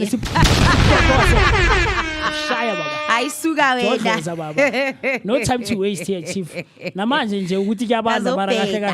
There's no day where we wait, Chief. Later one is good. 177. Imagine, Chief. We're only into the first month of the second half of the year. And it also marks that there are 24 weeks remaining until the closure of this year, 2025. And what we're also celebrating on this day is National Tattoo Day. Oh, wow. Do you have ink, TZ? Yes. Oh, okay. I mean, It's fine. I don't even want to go into it because I've never seen it so clearly. Chief, yeah. It's not meant for prying eyes or what. wow. National Tattoo Day, celebrated annually on the 17th of July, honors the rich history, artistry, and the cultural significance of tattooing. It's a day to appreciate tattoo artists, explore the evolution of body art from ancient rituals to modern expression, and maybe even get inked yourself. The tradition spans millennia, with evidence dating back to Otzi, the Iceman, and today it thrives as a powerful form of identity and storytelling. Stephen is applauding and raising his hands. because I mean he's a tattoo artist, so and today Sir. he's probably got some specials going on for people, or well, he's encouraging people to say come get your ink. Come get inked, man. Come get inked. Do you remember that story I mentioned of that guy who said, "Ntwana, you right, man, uphelele, ntwana." Yeah. And he was adamant. Ntwana, yo, man, you look good, man. Like, Yeah. yo, you're nice, man. Hey, umnati, ntwana. Mara yazishota ngani. Yazishota ngani, ntwana. Yabona mangazibhala somewhere la ezandleni, man. Uzibhale, man. And I'm like, hey, Chief, I get it. I appreciate it. Thank you for the compliment. But may her soul rest in peace. My mother hated ink with every fiber of her being. Why? So I don't know. I was young. Hey, when she said no, this. even my mom, hey, I remember growing up, my mom would be like, hey, Let's no have a child loan. of mine will come here with that stuff. Let's have a Hey.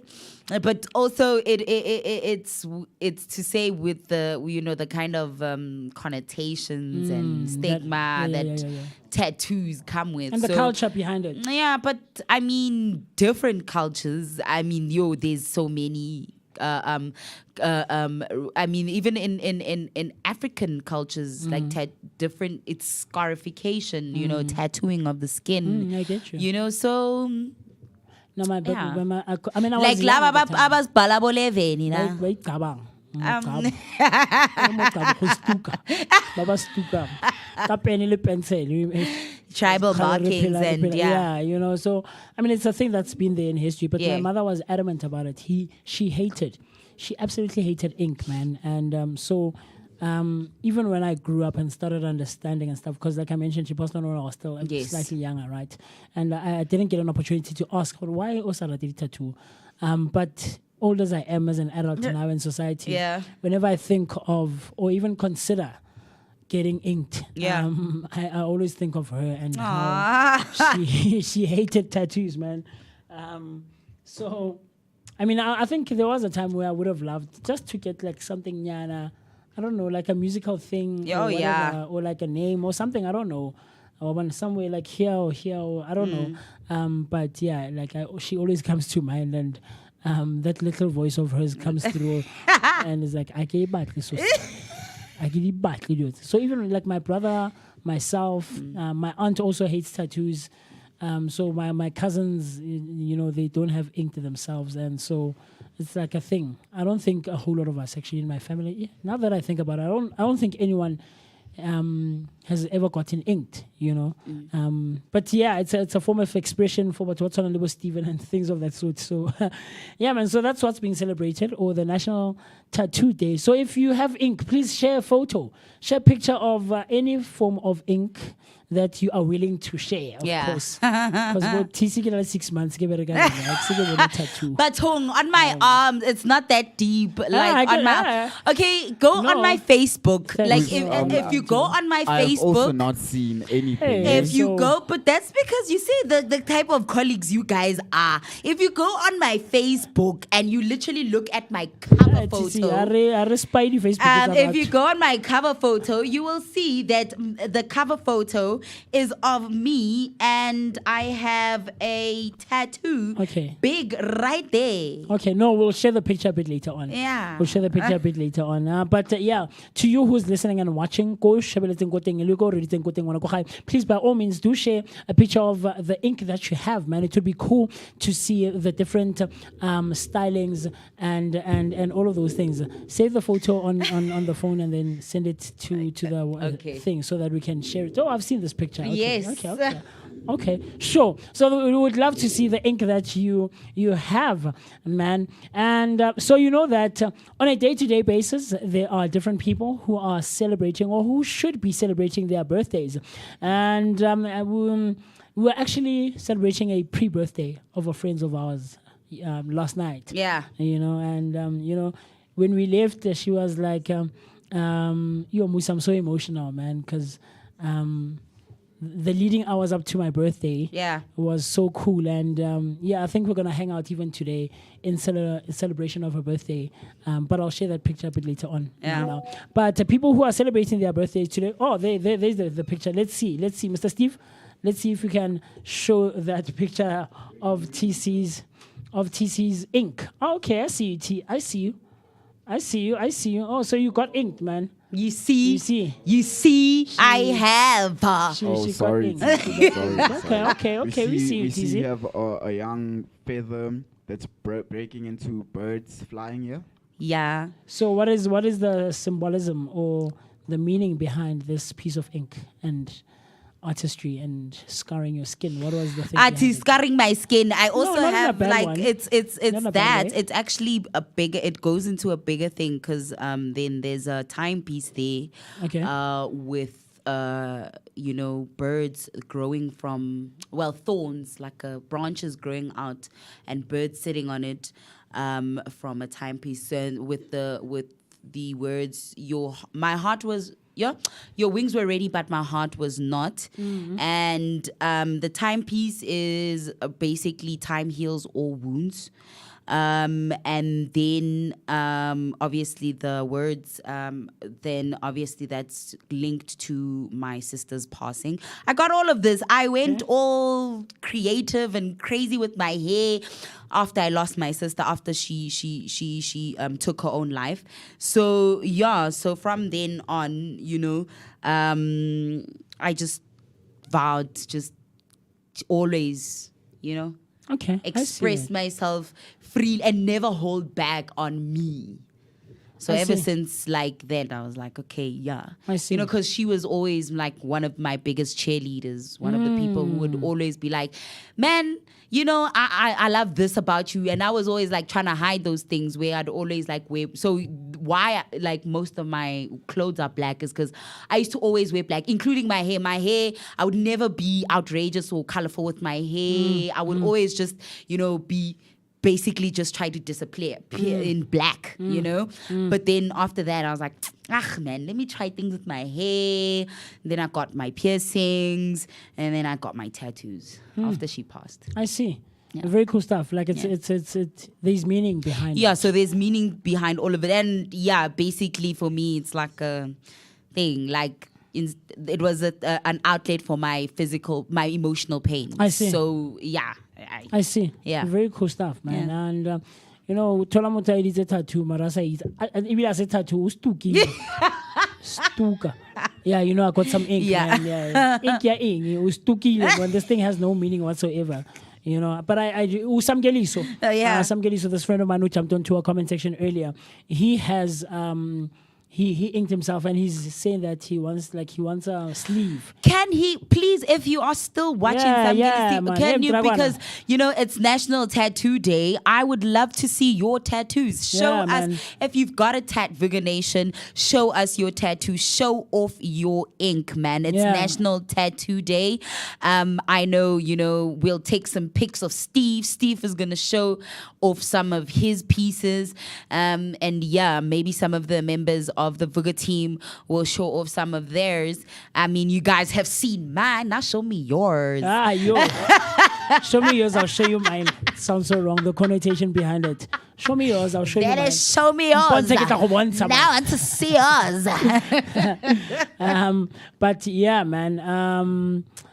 So I know he once mentioned to me that he's looking to getting like a sleeve. Oh yes, that's what I want to do with mine, Time right? and time so again, that he goes just to back add, and- so I want to Yeah. literally go and make a sleeve. So yazin ndingimali, guys, Yeah, ndingimali. he's saying that he's looking to like getting a sleeve, and time again, every now and again he goes back and he adds on it and he adds on it. And if memory serves well, one of the things that he has is his clan name. Oh. You know, that's cool. He has it there on his arm and stuff like that, and it's cool, man. It looks cool. So that's why I consider from time to time getting a thing, but it's a challenge for me to go. I have a friend, Tumela Mulukwane. Yo, that guy, he's got like, a whole tattoo on his chest like this, like leopard print like that, and then he's got a khoisan. Oh wow! Like you see that, how that image of the on the coat of like, arms. oh yes, yeah. Then he's Yeah. got that. Oh wow! Yeah. I think those are the tattoos of his that I've seen. Yeah. That I can remember. But Don't know what's if he's that- got more. is there- Do me if you're watching. If you've got more tattoos, please show us. But do they symbolize anything for him? Yes, they do. Okay. Hey, yeah. It's a deep thing. It's like we have to have like a gin and tonic here so that he'll explain. You know, those people fascinate me, guys. The art space is so fascinating. Yeah, 'Cause no, just creatives. how we as creative creatives rationalize things and view things in our perspectives. Yeah. You know these coats of arms, Tiff. You know how deep they get philosophical. As a guy who got deep. Our origins, our people. you know. We are the people of the land that started. We are the origin of the species. You know, when you get this tattoo, Chief, the Malayans will tell you that it wasn't. I'm like, it's just funny. It's funny for me. I love it. I enjoy those people. I enjoy hanging out in creative spaces. And then it's guys. like, why did you get this tattoo? Oh, because I liked it. Okay, Yeah, like, you know, yeah, like literally yeah. just because I liked it, and that is a good reason. That's enough reason for me to just have it. Yeah. I don't have to like have any deep meaning. It doesn't have to have any significance. I just like the way it looked, and I wanted it on my body, and that's it. yeah. Finish and love. There's one other person who got inked last year. I remember I won't say who she is or what her profession Yeah. is because people shouldn't know. Yeah. And people don't know Yeah, actually. yeah. But she got like, I think for her birthday, she got a tattoo here. And she showed me, and it was healing. It was nice. Now, Yeah. And so I'm asking, what's the meaning behind it, and why this symbol and stuff? And she went into a nice explanation of what it means. This like transformation and life, and becoming a new person, and all of it. It was such a cool thing, and it looks nice, man. And she's light skinned, and so I think the lighter you are, the more Yeah. it pops out a bit more, and it looks slightly nicer. Not that on dark people it doesn't, but because it's black, it pops. it pops, man. And it was nice to see this one. So somebody Nkwanyana says he will send. He's looking for the pictures now. He'll send them. Oh, nice. So you'll get to see those ones. So on this day, guys, on a day-to-day basis, you know that there are people who should be, guys. You should celebrate your birthday, man. So the one that we have here, the first one who's celebrating or should be celebrating their birthday today is Dagi B. I don't know if you can help there, Stephen. Dagi B is celebrating his birthday. Was born on this day, the 7th of July in 2001, and is 24 years old. An interesting fact about Dagi B is that inspired by Nas and Jay-Z, learned music production through his uncle's youth program, including his drill rap career. Wow. Bronx drill rapper known for his collaborations with other Bronx-based rappers such as B Love and K Flock. They have collaborated on songs such as Brotherly Love and Pop That. I don't know if you know who Dagi B is. No, not familiar. Stephen, can you help with who Dagi B is so that Dagi B. the Vooka Nation can see who Dagi B is? Can identify. 2001. Holy 2K. Whoa. Kabatung make like music again. Like yeah, man, Dagi B was born on this day. And then the other one is Alex Pereira. Alex Pereira was born sounds on Familia. familiar. Yeah, AG means familiar. Alex Pereira was born on this day in 1987. Wow. Is 38. No, not but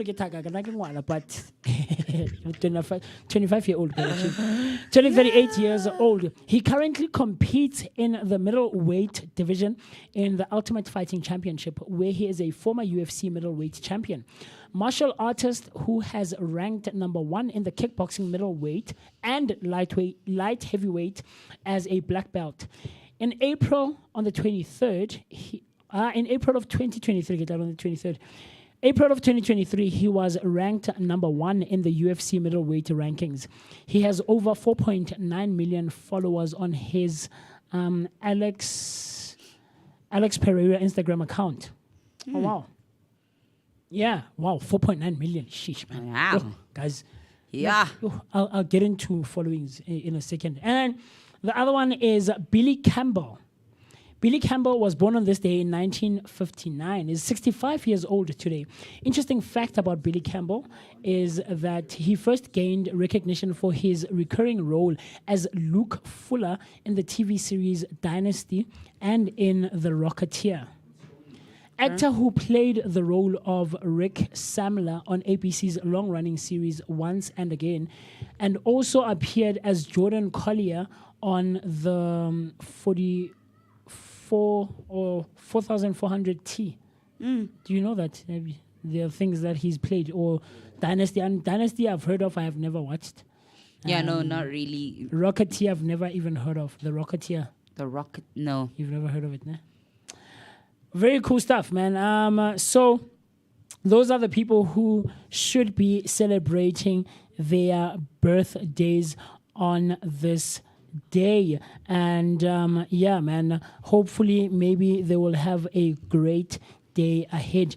And so like I said earlier, that there is someone else who is celebrating their birthday this day, because we were hanging out with them last night, right? Luatile is her name. Oh, nice. Luatile is turning 28 today. Nice. Stephen, I don't know if you can help there. Luatile is turning 28 and is celebrating. And so I think we're going to be hanging out with her a bit later. Yeah, we're going to be hanging out a bit later with her. And yeah, there she is. Baton. You know? Very, Nice. very, very cool stuff, man. Hanging out with Musi Mesta. You gotta get celebrity. Lovely. Who Baton wena? Wow, yeah. Baton Musi. Very cool stuff, man. Yeah, so But- yeah, I'm sure she's having a great day right now. Or today we'll have a Yeah. great day, and then obviously later on in the afternoon we're going to be hanging out together, continuing the celebrations, man. Like I said, I have quite a few friends who are Cancerians, and are very close to each other. Another one, friend of mine is Uthokozani Wagaskasa. Okay. He celebrated his birthday on Saturday as well. He's a Cancerian. Luatile is today. There are other friends who are celebrating. Tomorrow is another friend of mine. Nice. Or Kahiso. Actually, he's someone who will possibly come for personal finance Okay. on a Tuesday. Yeah. So to everyone who's celebrating their birthdays today, perhaps you know one or two. Send through their pictures, the voice notes. Let us help you wish them a very, very, very huge birthday right here from the Vooka Breakfast Show. And with that being said, from us as the Vooka Breakfast Show, the Vooka team and the Vooka Nation, this is what we say. Happy birthday! Woohoo! Yeah! Hip hip! Hooray! Hooray! Hooray! Very, very cool stuff. Happy birthday to all of you. Wish you a great year ahead filled with love, laughter, and all things great and amazing, man. And that you are, God willing, see another birthday next year. Very cool stuff. Very cool stuff. So, with that being said, you know that on a day-to-day basis, TC, me as Musi Mesti, the celebrity at Vooka Nation, Vooka Breakfast Show, I always try to give you the word of the day, and today is no exception whatsoever. And the word of the day today is an adjective, and the word is halcyon. Okay. We'll find the pronunciation. You know, I always want to verify, Chief. I always need to verify. That's what I can make it to money syndrome. So the word for today, on the 7th of July, 2025, is halcyon. And the word is an adjective, all right? And how you spell the word halcyon is as follows: HALCYON.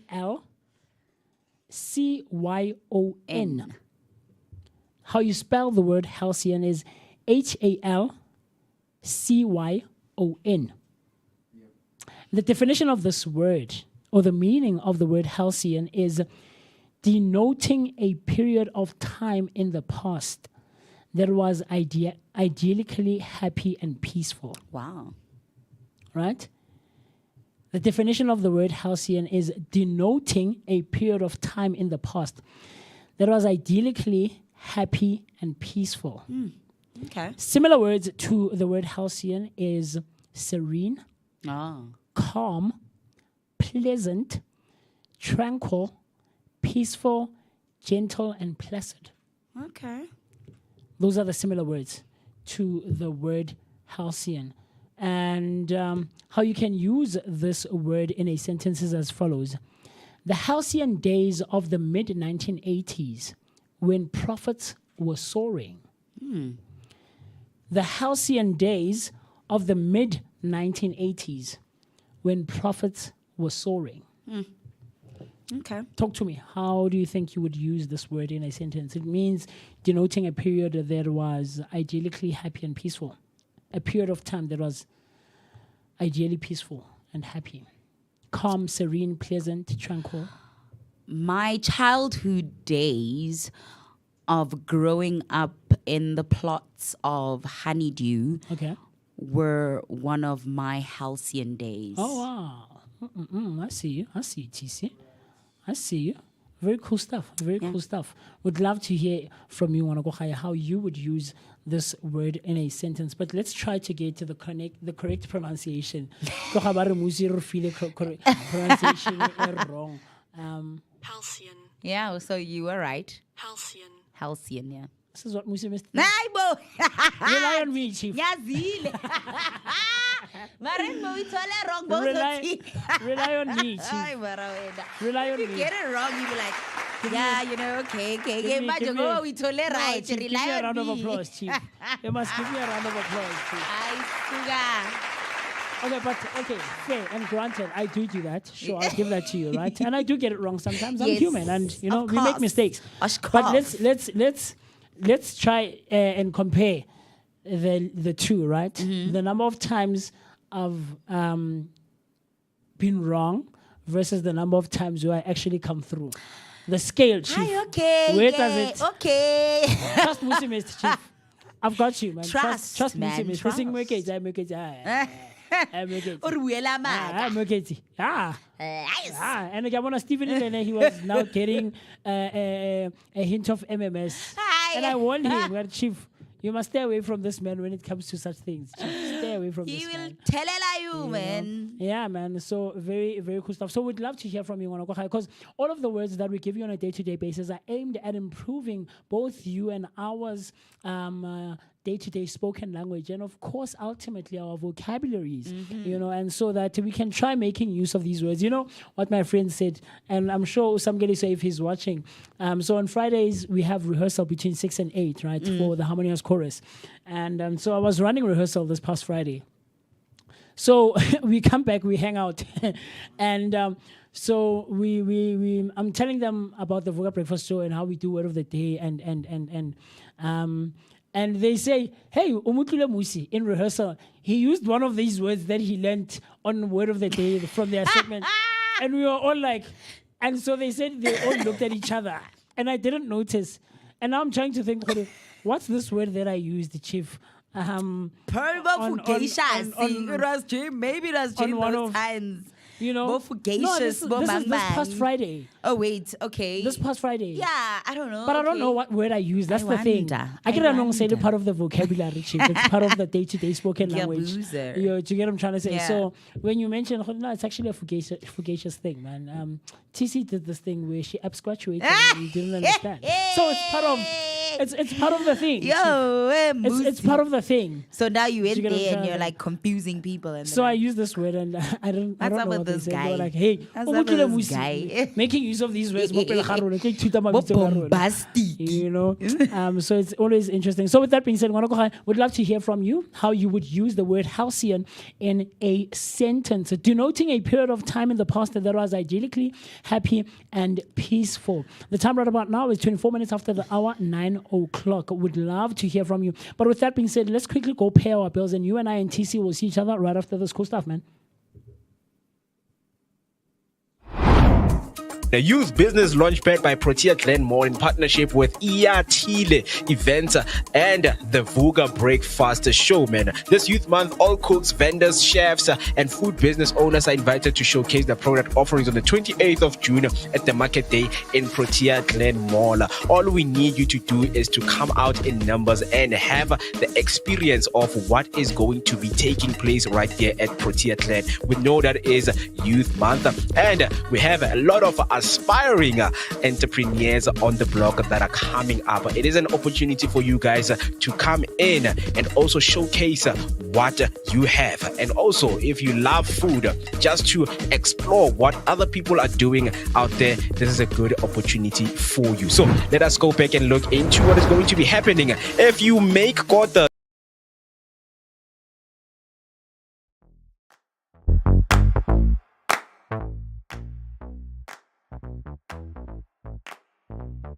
Honey, I got what you want. Give me all of your love, 'cause it's burning hot. It's what you do to me, babe, I can guarantee. Honey, I got what you need. Under the night sky, I want your eyes all on me. Don't tell me lies now, I always get mine. Don't play with me. Do you want it? Can you feel me? Can you handle it? Right? Do you want it?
love 'cause it's burning hot. It's what you do to me, babe, I can guarantee. Honey, I got what you need. Under the night sky, I want your eyes all on me. Don't tell me lies now, I always get mine. Don't play with me. Do you want it? Do you want it? Can you feel me? Can you feel me now? Can you handle it? Alright. So do you want it? Don't say love on hold. I can't take it anymore. Put your love on me now. Trust me and you will see it. Honey, I got what you want. Honey, I got what you need. Honey, I got what you want. Honey, I got what you need. So don't put your love on hold. Can you feel me?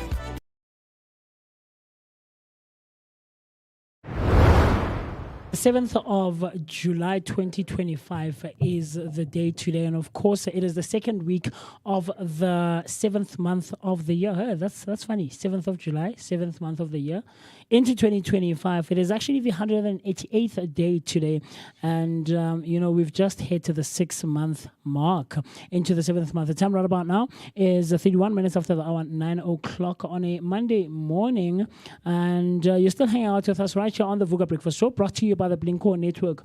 Always spending some quality time with myself, the one and only MOOCEE Mr. My name is Musi Mr. and I'm happy.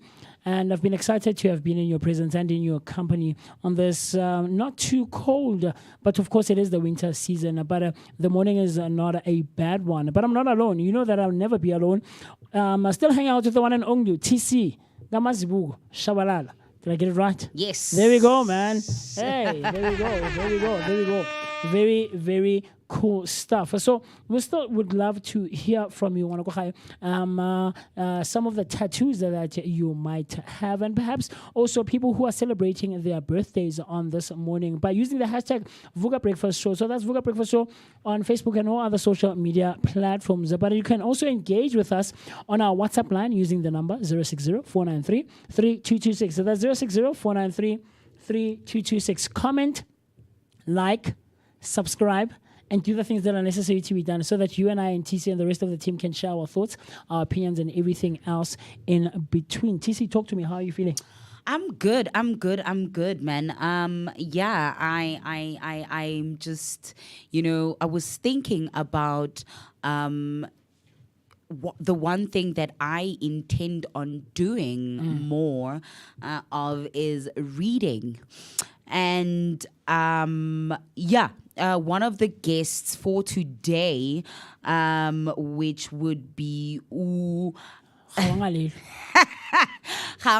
Tiro, wrote a book about Eric Molobi. Oh, wow.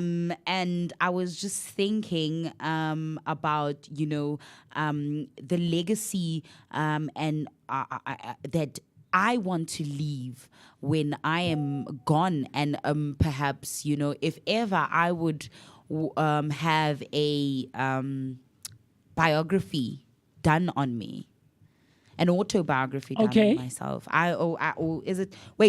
What is it called when you do it? Is it a memoir or is it an autobiography? Right, it's an autobiography. Okay, but I would want somebody else to write it, not me. Okay, about you.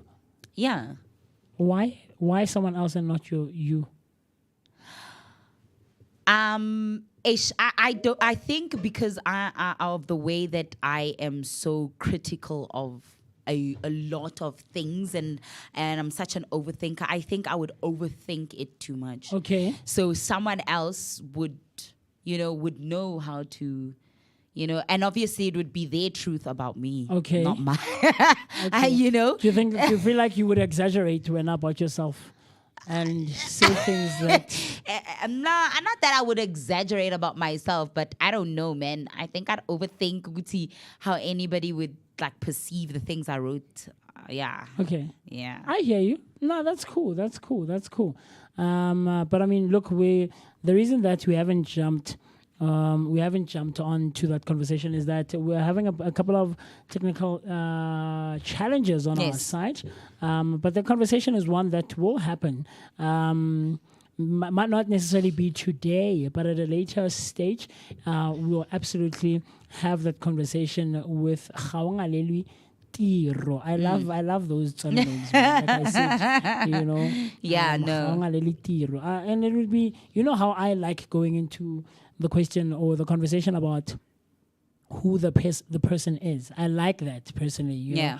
TC, who are you? Like, how did you get to the point that you are at now? How did you get to the space? Yeah. Or get to how did you get involved in the space that you're involved in now? Yeah. A very interesting name that you have, Khaongalelwi Tiro. What was the inspiration for your parents to name you Khaongalelwi Tiro? You know, because you know that our names hold so much meanings and information and knowledge behind them. So Khaongalelwi, ke mang nasangalwe when he was born. Do you get what I'm trying to say? Like, TC Utandiyu, no ratilwe mang, was it you or ratilwe, or were they your parents referring to themselves? Do you get what I'm trying to say? Like, I always find those conversations very, very interesting for me, you know. Yeah. So, I can't wait to engage Le Khaongalelwi. Hopefully, he can shed some light onto the not entertainment, but the media space. Yes. You know, because he's worked in so many publications. Sunday Times, the Sunday World, News 24, and all of those things. So just to find out from him, how do they navigate the space of rolling out news? How do they say it? When do they say it? When and what to say? And, you know, those types of things. Maybe also give us insight as the Vooka Breakfast Show. Guys, maybe moving forward, you can think of navigating the space like this as a, you know, upcoming small media house and stuff like that. So it would be very cool, very, very, very cool. And man, but do keep engaging with us. Would still love to hear your thoughts. So the one thing that I have here, TC, that is coming through, is with regards to tattoos, because we mentioned that Stephen is a enthusiast himself. He's a lover and appreciator and executioner of inking. He sent through his picture there, of him and his ink. So as you can see there on his face, hey, Stephen about brave.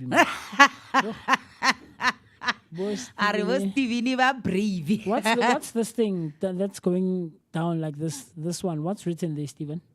Which one, myself? There on this picture, there. Oh, on the ear, Yes. the numbers. Yes. So that's 1960. That's my grandmother. So yeah. Your grandmother was born in 1960? Yeah. Whoa, Chief. Your grandmother was born in 1960? Yes. Wow. And okay. It's very interesting. It's fascinating for me, like the age disparities of other people's families. Why? It's like 1960s, that too old or too young? No, my mother was 57. My mother was born in 1957. Wow.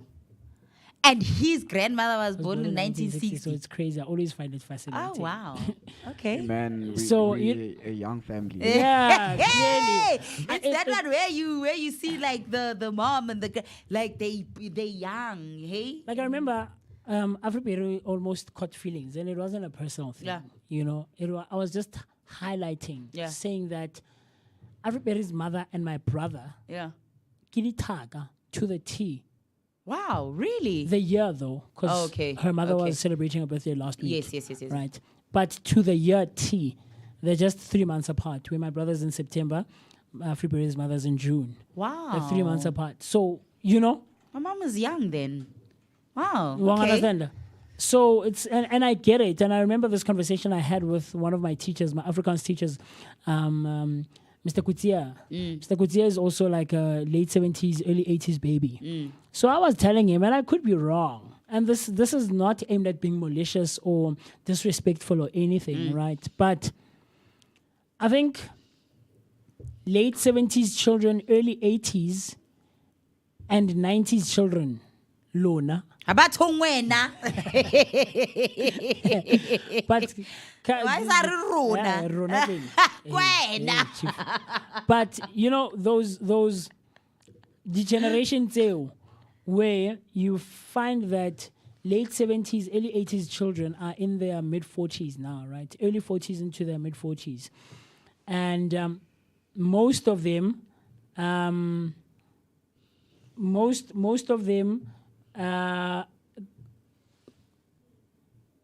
most of them got like teenage pregnancy started with them. Yes. Do you get what I'm trying to say? Yeah. Where when they were teenagers in the 90s, in the mid 90s, ke gone ne ba kry-a bana. Yeah. Where their kids are our age now. Ke dithaka tsa rona, you find motho, my mom is 47. Yeah. Your mom is 47, chief. Your mom is my brother. Wena. Oh, is as old. So that's what I said Yes. to Africa. Mama gago na I would refer not gore ke nyatsa botswadi ba gagwe, Yeah. but she's more of a sister to me than a mother figure. Yeah. Because she's as old as my brother Yeah. and my other sisters. Okay. Do you get what I'm trying to say? Oh, okay. Why not yeah. rationalize? Oh, I am. yes. So I'm not looking down on her status as a parent. Yes. But I would call her OC. Yeah. As opposed to me or Yeah. mutswadi. Okay. You understand? But it takes nothing away from your mutswadiness, your parenthood. Yes. Because I Yeah. have a friend, let's say from Fosloras, her mother as well is as old as my brother, turning 46 this year. Wow. Well, and she's actually my age. Nale ne re siana ka dikgwedi. Wow. Wa ngwana se ke re, "Hey, wena, o thakaka mara mama go o na le ngwana wa thakaka." So it was that thing gore late 70s and early 80s Yeah. children, teenage pregnancy started like it was a thing ka bone. Yeah. And then le rona ga ma 90s ne re tsena le bana motho go tlaseng re tshwara ke boroko after break. It was a thing, right? No, it was a thing, chief. Not you. Arre tshwara ke boroko after break. I get it. You've eaten mpa bollo But and all of those things. Do you know what I'm trying to say? itis, and then now it's Yeah, like niggeritis. Yeah, but bro. now we're gonna now Rapisa re bana, now gore we're metsa, making us heavy here after school, chief, after break, and we now have to. ke baimi. Yeah, gore you know, so it's a thing, and it was a thing. Yo, You know? So it's one of those things. Man. Yeah. It's one of those things. True, But true. where you find your uncle is younger than you, but this person is your uncle. Where nah, yo, I'm an aunt to 25-year-olds, and I'm like, damn. Mamngane TC. Yo, Imagine, I'm chief, like, you know? the other day, I'm like, you realize, Seguti, Malmegas. I'm like, yo, Malumekazi. yo, guys. And I'm like, this makes me sound so Oh, old. chief. I was telling And then when somebody looks at me, they're like, it doesn't compute. Like, Yeah. it's almost as if they have like a little spaz. Like, you calling this person Malme? Wait, isn't this like your sister? Exactly. They asked my nephew that. They're like, wait, isn't this your sister? No, bro. This is my person, aunt. Yeah. I was telling Banana. Like, yo, your aunt is hot. and like, make it on Friday. looks like your sister. I was My like, brother's- yeah, well. My brother's oldest son, his firstborn, is 16 this year. He's in grade 10. So for 16 years, I've been Uncle Musi. Ooh. And it sounds wrong, bro. Like, Uncle Musi. And I'm like, now I'm used to it. Like, I made peace with it. Yes, okay, I'm Uncle Musi. But I even go to an extent, and I was telling them on Friday, I've been teaching and going to teach music in schools for quite some time, for years now, you know. And other choirs, I'm invited to come and help out where I can for a workshop or for like a Malume rehearsal. And Musi. stuff. No, so in schools, sir. Oh, yeah, the Sir. ma'am. Hi, sir. Hey. I'm not sir. My name is Musi. You know, Ma'am. I always have to correct them. And we went into the entire conversation about titles and how they have connotations of respect and behind them and all of these things and all of those things. Status. And, you know, and status and malome. Hey, Chief, Musi. My name is Musi. Chief, fella mo. Hey, Malume Musi. Uncle Musi. Uncle Musi, are you sleeping over? I'm like, well, one of my brother's Okay, daughter, yeah. the youngest one, yeah, she's turning 3. It makes sense for her. Uncle Musi, like, okay, then I can. A 25-year-old. Ngiza malume Mbusi. Hayibo njalo. Khona abangani bakho engingazibonela bona uzothi malume Mbusi. Hayibo. Bro. Or some of your friends might see me and hey, your uncle chief. Yo, Malume Musi, Uncle Musi. Your uncle, hey man, is doing the things, man. Hey, you know, Malume Lumayo. Yeah, man. Musi, like really. Yo, that's another thing. I was like, goodness me. But he, when they say, Mamkulu. Mamkulu, right here. Sharp.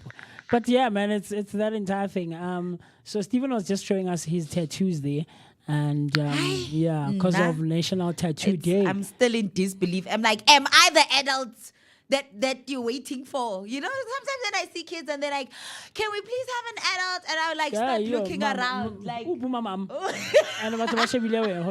like you, ma'am, you the adult now. I was like, oh, I'm man. a child in Oh, this yes. household, chief. I'm a child. Can't be looking at me like I'm an adult. Oh, yeah. honestly, guys, Yeah. you wait It's again. crazy. Now I'm a child at heart. I'm such a big kid. I think our generation, we we're like guys. we are don't the we adults don't now. really always qualify that we're actual adults. Yeah, yeah. Do you get what I'm trying to say? Especially like and there's visitors and no, like these people now regard you as like no, you're an adult now. Yeah, like yo. I was telling Afriperi Mo and Bandel on Friday. Hi. Motswadi, hi ka Dumela. Age mama. Yeah. Age mama. Age motswadi. Age hi, hey. Hey baby. Hey, motswadi, no man. Why ngwana go kena tshwantseng tumedisa sona ke. No way, nah. Hi. I get on the mobile telunyana ka diprelenyana. Right, so says a lot of I'm the smallest guy of my friends. Of most of my friends. Like I'm the small bodied guy. Oh, the stature, yeah. Well, so most of my friends are like Bosamgeli. So like they're not bulky, but man. You see them when man. So when we walk into a space, you would actually think, hey man. So now I think even just my fashion sense and stuff like that. So, yeah. Because I don't think, because I've seen it. This is funny. When we go out with friends and we get to the entrance of the club and we have to be patted down, you know, by the security guards at the entrance. Bouncers. Yeah, the bouncers, yes. Bomaningi. Bomaningi when they pat us down as matita. I've seen them like try to reconcile with their thoughts. Or like you're not sure, Chief. And even the confidence, Chief, when I walk up to you, I go like, yeah, it's so crazy. It's so funny. Like I saw it a couple of years ago. You know, because you're thinking, and I think what they conclude is that who would do this come with so much confidence. Clearly, okay. And then you look at the people that I'm with. It's like, okay, no, I'm a hot man. And more people get 25 years. You know, but it's just funny for me to see those things. Yeah. And just how we refer to people and stuff. Yeah, man. But, you know, Steven sent through his pictures of his tattoos. Hey, very brave. I mean, having it on like the back of his ear, even just on his ear here, going down like that and stuff. I'm considering the pain. That's the other thing actually that I didn't talk about, TC. Yeah. It's those needles when they. So pain wise, it's quite different. So on your face, yeah. When you get tatted on the right side, well, this is my experience, yeah. Yeah. It's different with everybody, but on my experience, when you get tatted on your right side of your face, you actually feel the pain on the adjacent side of your face. So that's You feel it on the left. yes, Okay. yes. So that's how it goes, and it's quite. Hey, man, it's crazy. It's gruesome, eh? TC for you, on the arm, on your forearm. Yo, like I said the whole time. No. Even the tattoo artist, to Andy, I remember him. He was like, yo, I've never had a tattoo client that can be so still. Like, are you not in pain? I'm like, yeah, but like, I've got a high tolerance for pain. Yeah. I walked into the hospital when I was in labor. You walked. Like, and the nurse was like, are you saying this person is in labor? And that time I'm in labor with a premature baby. How far along? 7 months. 7 months. Okay, Yeah. that was not too bad. So, which was that very tiny. Yeah. So, but yeah, so That was not too bad. I don't know. Your pain threshold is quite high. Okay, I see. Mara, guys, because then that's not my emotional pain. You have those moments. That's my emotional pain, okay? Yeah. And that one needs to be taken care of. Also, emotionally, okay. Physically, you can, but emotionally, you are. Okay. Emotionally, don't pain me, man. Don't Yeah. hurt me. Yeah. Don't hurt me. I don't have my threshold for pain emotionally is not high. But physical pain. I think that's one of the other things for me that physically I can't handle that pain. No. I couldn't go through. And I think maybe if I were to someday get a tat, it would have to be a small one. So minuscule, shame. So that I don't have to sit there for a long time. Yeah. Yeah, man. Hey, guys, I think I want to do it more. Behind the scenes, there's quite a lot, man. Because we're trying to navigate like being on the PC and then being on our phones, and there's a lot, guys. We'll put up like a 360 cam so that we can show people. So on the line we are joined by Brian Mokhoba, from Metal Liquid Consultants, all right? And Mr. Brian, I don't know if you can hear me. Please say something if you are able to receive us on that side. Blink twice if you're in danger. I'm joking. So I think on your side, so I see your lips moving, but we can't hear you. So I think on your side, perhaps maybe unmute the mic, right? And then the other thing that I'm going to ask you is that on your phone, please, on the status bar, turn your phone to portrait, and then, I don't know. Okay, let me try to show you here so that it goes on auto rotate, and then the phone is turned around like this. I don't know if you can see on your screen. So the phone should be like this, and then on auto rotate. Landscape and portrait, yeah. Still can't hear you, Mr. Brown. I see your lips moving, but I still can't hear you.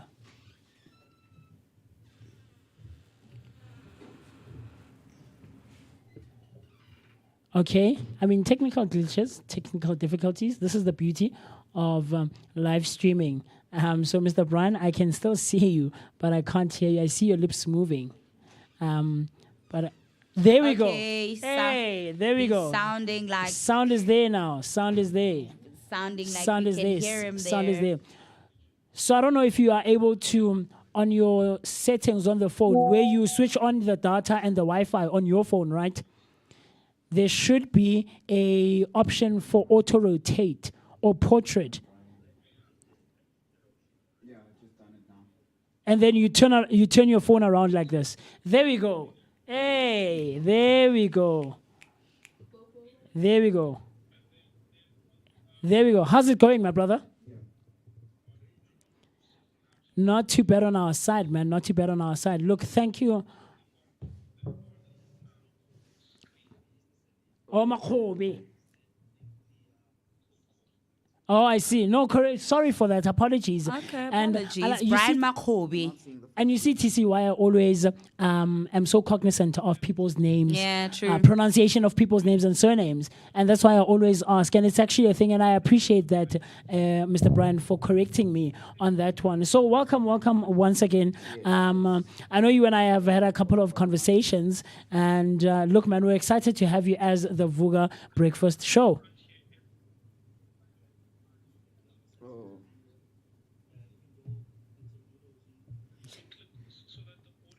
Us a little. but I'm here, and we should just carry on. Yes, sir. Yes, sir. So, with that being said, let's get into the conversation of who Brian is, right? Can you say again there? I was just saying that let's get into the conversation of who Brian is. Brian, where do you come from, and how do you actually get to be involved in the spaces that you're involved in? Well, I'm Brian Makhobene. That's my name. And I'm born, bred, and buttered here in Dobsonville, Soweto. Even though I do stay in other places, but I still have a home here in Soweto, Dobsonville. So I work with youth, young people. For me, it's more than just work. It's purpose. It's a calling, and we empower them. I work with a lot of other associations and organizations as well. So what we do extracurricular activities for the youth, extra mural and motivational functions for young people in schools and outside. In a nutshell, that's it. Very interesting. Yes, sir. So TC, for me, when Brian sent me some of the things that he does, I picked up that affirmation is one of one. And what I was telling him is that I honestly do think that on a Monday morning, having a conversation about affirmations would be such a cool thing. Okay. Especially to start our week in a great mode, affirming us as individuals. And then of course, each other. Okay. For the TC, you're worthy of being in this space. You are worthy to be involved in this space. So talk to me, Mr. Brian. Why work with kids and not adults? That the Musi, because the future lies in their brains and in their minds and in their mindset. And right now, the way it is happening, our youth is eroding. Our youth is really dying slowly but surely, in the hands of trends and brands, in the hands of the pop culture, in the hands of boozing culture, drugs, substance abuse, and peer pressure. So the idea is to nip that in the bud, get in there and just reverse the entire process of erosion and start the process of growth from their psychological point of view. Because with the mindset, with the youth of the mindset, the mindset of our youth dying, we have a bleak future. We really cannot look forward to a future that we will be proud of as a nation. And so I feel myself, with a lot of other people that we work with, we are here in this space for us to prepare, or at least help in the preparation of a better future for all of us. And that is the future that lives in the minds of our youth. So I hope it makes sense, that the most. No, it does. It does. Brian. Yes. I'm gonna ask you one because we can see you. Because we can see you. Because we can see you. Where it's situated.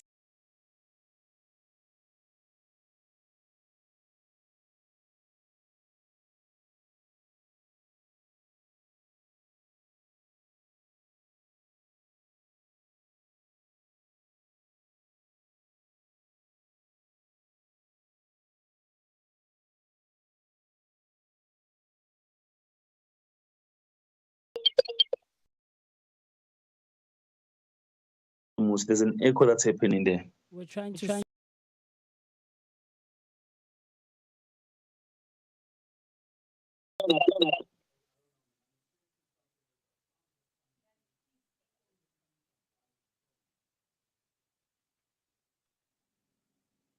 Let's try this.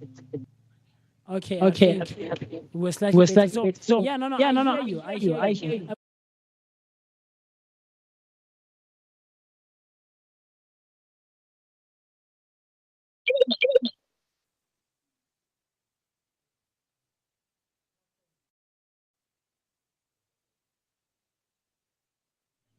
Okay, sorry, Mr. Brown. We were trying to sort it out this side on the technical side. So, um, so with going into the space of trying to work with these young ones, and you mentioned the psychological side of things. How do you think, or how have you seen the work that you do benefit these kids? Ultimately, as young girls and boys in our communities, because we see that there are so many influences in the environment, in our Yes. communities, and there's so many other outlets that they have. So what's the benefit, and how have you seen it benefit them? I didn't catch the last part, but I hope you yourself can hear me now. Yes. Though I got the question. There's so much response. There is positive response, Mr. Musi. These kids are happy to engage. They ask questions. They literally follow up, because a lot of them have a structure, a framework already, where they see themselves becoming. They are aspiring towards a certain lifestyle, a future that they carve out for themselves in their mind. And so with that, they already have questions as to how do I go about doing this? How do I get information on that? How do I get a bursary? How do I get into a certain career, for instance? So there's a lot of response from them, which really gives us that assurance, and that the work that we do with them, the interactions that we have with them, are quite effective, and they are very useful. And beyond that, we've had events where young people have won a lot of prizes, different prizes, that is, from different branding partners and other associations, sponsors, for instance, that we have worked with. So there's so much interaction, and that is even carrying on beyond the little sessions that we have with them. The interaction carries on beyond. So there is full evidence, say, that our work is really making a difference. It is being effective in their realities, in their lives, You mentioned those things, because it's really sounds like your journey is filled with incredible milestones there, Mr. Brian. And also I've seen in your bio that you've done things like installing a aquaponics system at a primary school. Of course, like you've mentioned, you've worked with brand sponsors where learners, one of them where learners were able to win a trip to the zoo. You've even done events like, a Valentine's Day event where, that sparked some love stories. So with all of these initiatives, which one of these stands out the most for you personally, and why? Okay, some of them, like some of those you mentioned, like the Valentine's event, it was not my event. I was invited, and I was co-organizing in a way. I had a portion of the event that I was responsible for.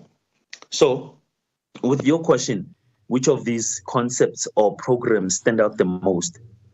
I would have to say the one that I'm working on right now, the program that is the event that's coming on the 31st of July, which is the affirmations contest, or the affirmations championship for youth. Yes. Positive affirmations. Yes. So far it's been the biggest. It's been the most impactful, and the most well received by all sectors of society, including the learners themselves, the schools, because positive affirmations really do work. They are words that bring magic to your life. And so basically that's what stands out. And in short, it is a competition where young people in schools recite positive affirmations, positive words upon themselves, and the one with the biggest impact, the one with the one who is more moving, gets to win. So they go up the ranks like that from the entry stage to the semi-final and to the final. And yeah, it's more or less a speaking contest, but positive affirmations being the theme. Yeah. That's the one. That's quite beautiful. And I am pretty sure for me as a young person, if I were in their shoes, it would positively impact me as well, and I'd respond well to that, because I like to speak on how when we speak positivity out into the world, we invite it back into ourselves, because it all has to obviously start with us. Brian, can you just do me a favor? I think you've switched off your camera again. My camera's on. You see, now it's off. Yes. Now it's back on. Okay, Can you thank see you. me? There we Now go. I There can we see go. you. Yes, sir. Yes. So, I just want to ask again, why is it important for young people, especially in township schools, to be exposed to these kinds of experiences outside the classroom? I'll take it from my own experience. I still am, but I was a student, a learner who's above average in marks. In short, the smart group, I was not the only one. But we did not have enough information. We are not exposed to enough information for us to make informed decisions about careers. And so we only knew about that which we knew about. And at that time, we knew that CAs were wanted, that there was a shortage of CAs in South Africa. And so we all went to register, become accounting, hoping to become CAs. And almost all of us, I remember the group that we went in with, I think only one person went all the way to really becoming a CA. And well, the last time I checked, I'm not too sure, but they were really adamantly going for it. But the rest of us, people got there and found out, I love marketing. Others got there, I love law. I like actuarial science. I like this. And then we switched. Most of us, we switched to the careers which we became connected to, the careers which I would say inspired us to that extent. So right there's lack of information. There's really lack of information, really, which is still a thing in our townships right now. Our young people really need to be exposed to such. And so I would say in the heart of it is really lack of information and lack of exposure for these young kids. And because they are smart and brilliant minds, they become creative on very unproductive things, I would say. The topics that go around in society, in their environment, their immediate environment, as opposed to what could be possible for them out there, So I hope it answers you, my sister. It does, my kind sir. Thank you so much for that one. So now let's talk more on like the skills, struggles, and success, right? So you're a certified NQF 5 facilitator with years of admin and workshop experience. What's the biggest leadership lesson you've learned from working with both youth and major institutions like ABSA and Old Mutual? All right, there I was an employee there. Though the biggest leadership lesson, that's a tough one, eh? But I would say learn quick.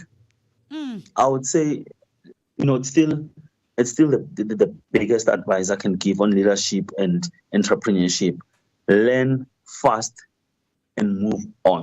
A lot of us like to hold on to situations, to things that might not be serving us for the longest, stuff that would have been made to pass in your life and not to stay, just Yeah. to teach you a lesson and for you to move on to the next thing. So moving on, a lot of people already struggle with moving on and learning. So how I mean, an example that I'll give you, I've worked with a lot of different people, teams, organizations, structures, and all. And at times, the partnership or the usefulness of the partnership is only valid for that certain period or that certain project or program. And if there is nothing beyond that, there is alignment to consider. I mean, alignment that a vision that they have versus the vision that you have. If it is mixed for only that portion, let it be. Let it be. Move on to the next thing and join or get connected with other people, other associates, other companies that will share into your vision and get you progressing to the next stage. Move on. Learn quick and move on. That's the biggest lesson Learn I'm giving. quick and move on. That's the biggest leadership lesson that you can get right here on the Vooka Breakfast Show from Brian Makhobe. And of course, Brian, since you've also mentioned, right, that you have prolific people management skills. That's quite a big word. So what does that really mean when leading projects in the real world? It means being non-emotional with people, being fair. And it means being not being a people pleaser. Because everybody will have their tone. Everybody will have their point of view, their mental framework, and people will suggest, people will come, why don't you do this? Why don't you try that way? Why don't you? A lot of people would even say all those things without experience, without having tried anything themselves, or just, thinking it's a good idea that it would work. Whereas I do have a fair share of experience. And if I have to, reject something from someone, do it in a peaceful way, do it in a way that would not make them feel rejected themselves or make them feel sidelined. I do it without thinking, because then it's the life of the project and it's really the success of the vision that matters more than what people think, more than people's emotions, people's baggage, so to say, because a lot of people bring their personalities into the workspace. And the biggest thing in people management is for you to navigate through that without you getting emotionally attached and you keeping your eye on the goal. You knowing what's important, and which is not to please anybody who is part of the team, but to run a successful program. That's what's up. For me. And another thing, don't take offense. Yes. Do not take offense. As we've worked with a lot of people, people have their own things, their own limits, their own schedules, their own fears and all that. As I did say that they bring personalities into this. Don't take offense. Don't take it personal. Ever. Because then you'll be stuck in personality, whereas you should be overlooking that and looking beyond, looking at what is the bigger picture and how do we move forward on that. Don't take things personal. I love how you say, we should always try and detach, not be emotional, not aim to please everyone, not be a people pleaser, right? I love those things because, look, I mean, and I'm sure, Brian, you could attest to this, I'm sure you could attest to the fact that working with people just in general, especially in our communities, in and around our communities, is quite a challenging factor, right? And it's not an easy task to take on yourself, whether it's young kids in our communities or you're working with adults. And I think it's slightly harder with adults because Batwa already have shaped mindsets and preconceived notions about different things that form part of our lives, right? So with that being said, as someone who's been doing it for almost now 2 decades, talk to me. What do you think is the one mindset that you as Brian always come back to, in the sense of how hard or how challenging it might be with working with communities and serving our communities. So what's the one thing that you return to that always brings you back and aligns you? This was my aim. This is the reason that I'm doing this work. And this is the goal that I'm aiming to achieve. Well, understand, even when situations get difficult and it gets hard, and sometimes you feel like quitting, and it's like, these people are not reciprocating what I'm giving out and what I'm trying to put out into the society. So what's that one mindset or the one notion maybe that always brings you back and reminds you, this work, all of this work is worthwhile?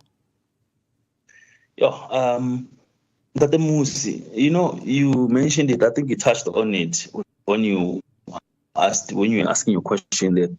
Know your why. Know your why and know the milestones that you have reached and the challenges that you have overcome in finding your why and in strengthening your why. Because just know. So for instance, a challenge would come and the thought process, of course, would just go crazy, or the mind, thoughts will go everywhere. But you'll have to center yourself, focus yourself, and plug into, okay, why did I start? Why am I here? And how did I get here? Firstly, okay, you just run a little background of where you've been and milestones that are significant just spring up. And you pat yourself in the back for having achieved that. Even if it's 10 years back, you're like, you know what, I have been through something like this and I went through it.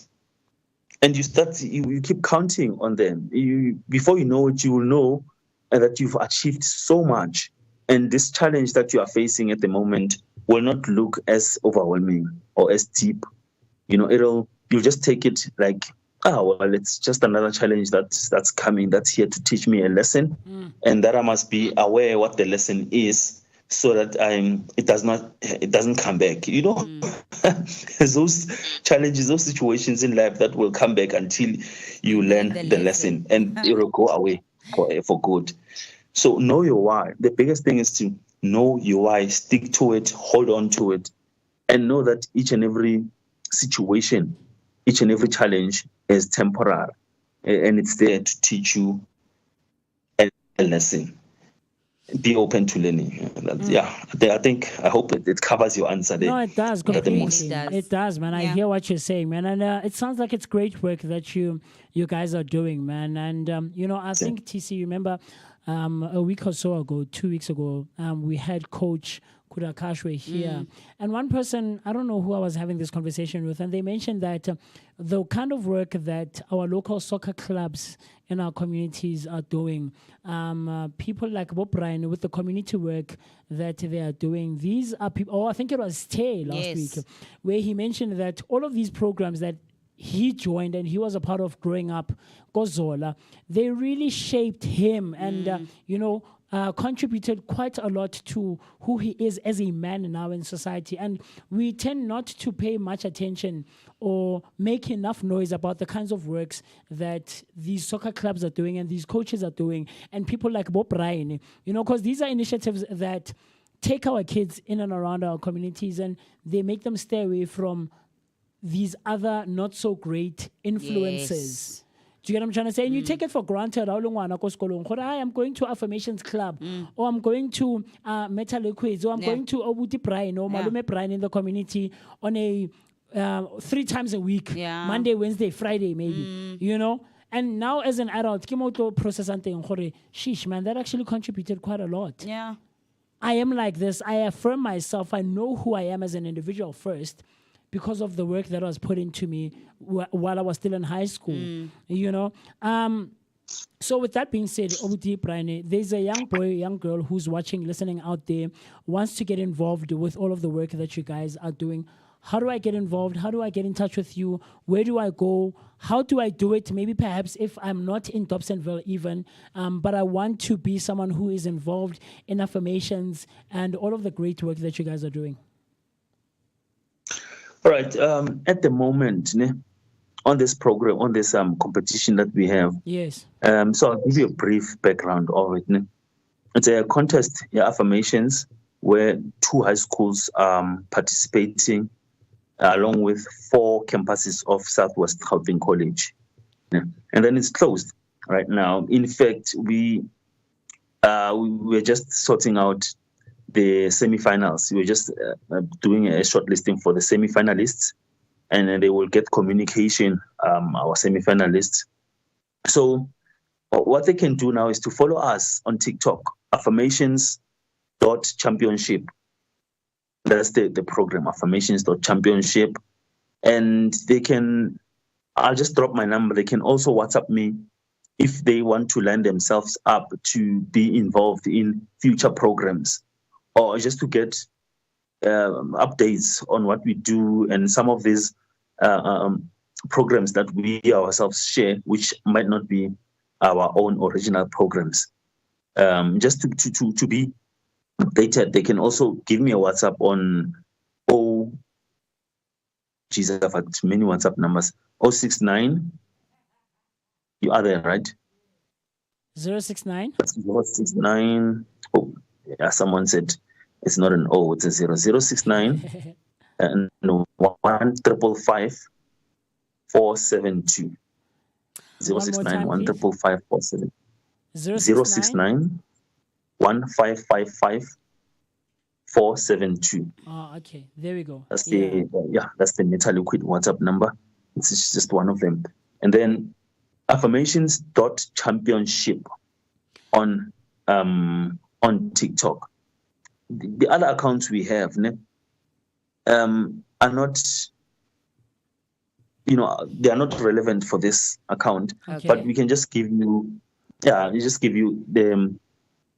our YouTube account, which is Amashares Online.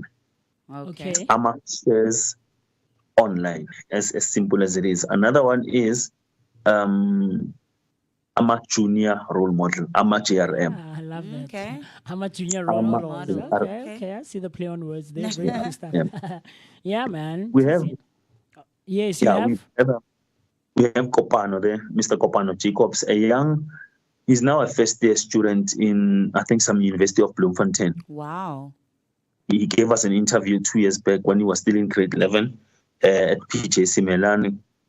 And that's the other program that we started, but we just put it on a pause now due to us having had to change to other things and not having enough resources to carry that on.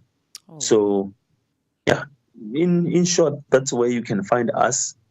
That's where you can find us. Though we also giving you an invite to our even the show, Vooka breakfast show. Yes, sir. Yes. We are inviting you guys to our stage event, the final staging of the affirmations contest, which is happening on the 31st of July at the George Table campus.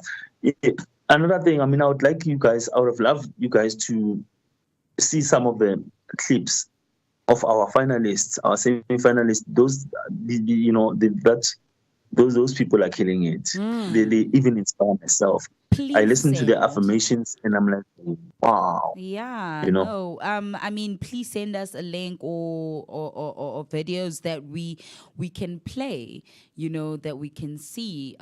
Send those so that we can hear. I was actually in closing, I wanted you to give the Vooka Nation an affirmation to start their week on. Absolutely. Yeah, in closing, Jay, I wanted you to give a powerful, affirmation to start the week for the Vooka Nation. All right, cool. Before I send those things, either way, I think I will send them after the show is concluded. But Yes, sir. as for the affirmations, as for a powerful affirmation, I don't know which category I should go with, but I've got wealth in my mind. So I'll just give you a couple of wealth affirmations. Okay. Is that okay? That's amazing. All right. So I am a magnet for miracle money. I'm a I get magnet paid for. I'm a for miracle because I want to repeat after you, right? Yes. I want to repeat after you. So say the first one, and I will repeat after you. All right, cool. I'll be just a little slower and audible. Is it audible? Yes. So I am a magnet for miracle money. I am a magnet for miracle money. I get paid generously by the universe for living purposefully and positively. I get paid by the universe for living purposefully and generously. I see wealth and abundance all around me. I see wealth and abundance all around me. I admire wealth. I admire abundance. I admire wealth. I admire abundance. I am a beneficiary of the Creator's abundant riches. I am a beneficiary of the Creator's abundant riches. Yes. And money that I do not have to work hard for flows to me like water flows from an open tap. Ooh, money that I do not have to work hard for flows to me like water from a tap. Oh, like water from a tap. Flows from an open tap. From an open tap, that is. Okay, so it flows to me like water flows from an open tap. Yes. There's so many more. You can download affirmations on. I love that. Create your own affirmations, and whenever you are down, just create a few sentences that you will repeat for you to get yourself out of that down mood and lift yourself up. So is that it? Should we? Yeah, no, that is that was beautiful. I love that, and definitely I am, like I said to Musi, we are starting the week as intentional beings. We are mindful in what we put out into the universe, and of course that wraps up yet another powerful conversation right here on the Vooka Breakfast Show. What a powerful way to start the week. Brian Makhobe's story is proof that when you build with heart, you stay rooted in purpose and, of course, commit to impact. Your legacy will speak for itself. Whether you're just starting your journey or restarting after a failure or hiatus or a detour, remember that your community needs what only you can bring. And of course, stay bold, stay intentional, and whatever you do this week, do it with purpose, on purpose. Oh man, I love that. Very cool stuff. I love that, Mr. Brian. We really appreciate you, my brother. And look, it would have been ideal to have you here physically with us in studio, but of course, life happens and circumstances take over. But God willing, sometime in the future, you can actually make some time, come through and share some more of these affirmations because we need them, especially at the beginning of the week on a Monday morning like this one, to have that motivation so that we go through the entirety of the rest of the week on a very high vibrational level, and so that we can tackle and attract money that flows to us like an open tap that is of flowing water. Attract great energies and vibrate on a positive abundance. Note, man. And have abundance. Gravitate towards us. Yeah, it's an abundance mindset where you know that I think Banele has also spoken about it before. But thank you for reminding us, Mr. Brian, that you know what? The power is truly in our hands and our legacy matters and it should speak for itself, just as yours has, sir. And we are grateful for the work that you do with the young ones. And of course, like you said, they are the future. So keep growing and watering those young ones with positivity. Thank you guys for having me here, sharing my story, at least a little bit of it. and I am willing really to bring even a few semi-finalists to studio for you amazing. guys to have it from the best of the best themselves. yes. Those guys do it more than me. Yes, yes. So I think we'll speak about that with your administration. But thank you guys for having me. Amazing. It's been good. Yeah. Looking forward to those semi-finalists. I want to speak to those young ones, and I'm sure they have an interesting story to tell. Definitely. Mr. Brian, thank you, man. Enjoy the rest of the day and, of course, the rest of the week. Yes, sir. So that Guys, was... stay positive. Yes, sir. That was Brian Makhobe giving us a dose of positivity with affirming ourselves for the rest of the week, man. Metal Liquid Consultants. He's a Dobsonvillian by origin, but of course he does great and amazing work in other communities, trying to inspire young ones, but not just the young ones. You and I, TC, all of us as adults, as we go forth in our lives, I think we do need this affirmation. We do need this inspiration, you know, and it would be great, like you just said, to have these young ones to hear them and see them. I mean, I've seen a couple of their videos. Hey, I am and it's It's great, man. Yeah, it's really. I just want to be reminded of that youthful enthusiasm. Yes, definitely, man. Definitely. So, with that being said, I mean, look, man, it's 30 minutes after the hour, 10 o'clock, and we're 3 hours into the stream, right? And we've been spending some time with you, and we hope that you got your daily dose of positivity, man, with an energetic start to the day. Of course, some of you have jumped onto our YouTube comment section. I see here, Hector Takalani came through. Hey, TK, how's it going, my brother? He was saying hashtag Vooka Nation, hashtag Sivugile. Happy Monday, guys. And then TC, and then he says, welcome, TC. I don't know what he's welcoming you to.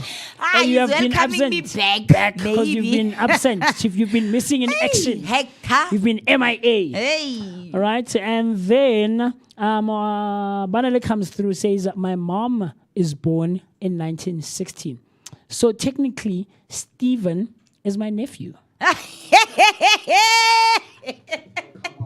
Hey, nephew. Yo, nephew. Hey, nephew. Yeah, man. Yeah, clearly you are a nephew, chief. So this thing of saying brother B. Brother B.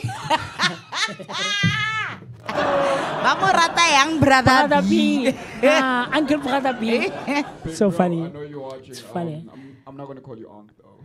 Yeah, you need to. Hey, yo, nephew. Yeah, man. You need to titles, chief. Banana has worked hard for this title, chief. So he deserves to be called Unc. You know. So Stephen, okay. Wait, your grandmother was born in 1960. Yeah. Banele's mother was born in 1960. So, right? Yeah. And then my mother was born in 1957. So clearly, right? Because your mom was born in what year? Let me not share that, yeah. Okay. Okay. But somewhere 70s. Late 70s, early 80s. Go on, though. Sure. Yes. Sure. So, like I said, right, because my brother was born in 1979. Yeah. He's turning 46 this year. So, if, like Afripieri's mother, if Stephen's mother is also around that age, it means his mother is technically a sister to me. Ah. Do you get what I'm trying to say? Yes, technically. Okay. Yeah. Because my mother is older than Stephen's grandmother. Okay. 3 years apart. Okay. Yes. That's wild. So it means Stephen's grandmother would be my mother. Yeah. Okay. Correct. Right? Correct. Yes. So it means in some way, shape, form, or manner, like Banele is saying, I would also qualify as an uncle, a young uncle. Yeah. Sup, Unc? Very. I never. Could never be me, chief. Could never. It could imagine never. Uncle Stevie, Musi, an entire. Stevie calling you Uncle Musi. I could never be me, chief. It could never. It could never. And and then TK was just mentioning that there's no sound and there was echo. So we tried to sort out those things. And then Mam Tembi came through saying it's now better. And I was just apologizing. And we do also still keep apologizing. For those technical difficulties, guys, it happens, and it's the joys of live streaming, live broadcasting. You know, actually, Tisa, I love that you use that word. I need to clarify to people, guys, we are not podcasters, we are broadcasters. There's a slight difference, and we'll get into that conversation on some day. But this is not a podcast. It looks like a podcast. It sounds like a podcast, but it's online radio, where radio meets TV, only and exclusively right here on the Vooka Breakfast Show, brought to you by the Blinko Network. No one else is doing what we're doing. We're not podcasters. Yeah. Here, we don't just chill and talk about whatever. Do you get what I'm trying to say? Yeah. And this is not me trying to bash other spaces and other platforms, because we're all on the online space, and podcasters are also doing great and amazing stuff. I mean, look at the Twizer show, for instance. That guy is doing... Americans are going crazy. I love it. It's bars. I mean, because I saw Tony Dangler, my man's Tony Dangler right on there. Okay, that's my homie. Yo, shout outs to Tony. That was big, you know, being on the Twizer show. And of course, you know, other rappers that are going on there. And I'm hoping to see more young and upcoming talent on the Twizer show. You know, I'd love to see what's his name? Jimmy Wiz. Jimmy Wiz was once on, what's that one hip hop show that Bo do me from the volume? Okay, I know that it's still ET. They were I don't know. They were hosting. I'm not really. Yeah, but it was one that I think Jimmy Wiz was on one of those. And I mean, he has been gone for a while, but he's an upcoming rapper. Boma, you know, maybe on the levels of Boma Tony Dangler, but not maybe. But you know, yeah, maybe he's also somebody that I'd love to see on the Twizer show, maybe making a comeback. Okay. And any other, you know, young and upcoming hip hop artists that were on the hip hop show. I'm gonna remember that hip hop show, man. It's Togiti. It was on was it SABC? I think it was SABC One. One Mic. I think it was One Mic, if I'm not wrong. Was it? One Mic was on SABC One, but it's an old show. No, it wasn't old like that. It was one way like now when it's Togiti. The 2010s. Not like when you're saying old. Pella, Steve might say old, and he's talking about 2010s. Yes, because you and I during the 2010s, we were in high school, right? All this subjective, team. Hey, I was watching. I was scrolling on the socials, and this guy goes around and he asks these. It's in the US, and guys, what do you consider old? Yeah. And these girls went 97. You said what? They said someone who's born in 97 is old. Damn. So what more? What TC? I'm a 2000 chief. I'm 25 this year. The other kid goes. The other kid asks his dad, and he's like, "Dad, what year were you born?" And the dad goes, 1984, proud 80s baby, man. Shout out, yeah, you know, and all of those things. And then this kid is like, "Yo, Dad, how was slavery?" What? And this dad is like, "What? What do you mean how was slavery? Chief, what are you talking about?" So it's crazy, man. You know, and the other one reviews this thing, and he says his friend called him.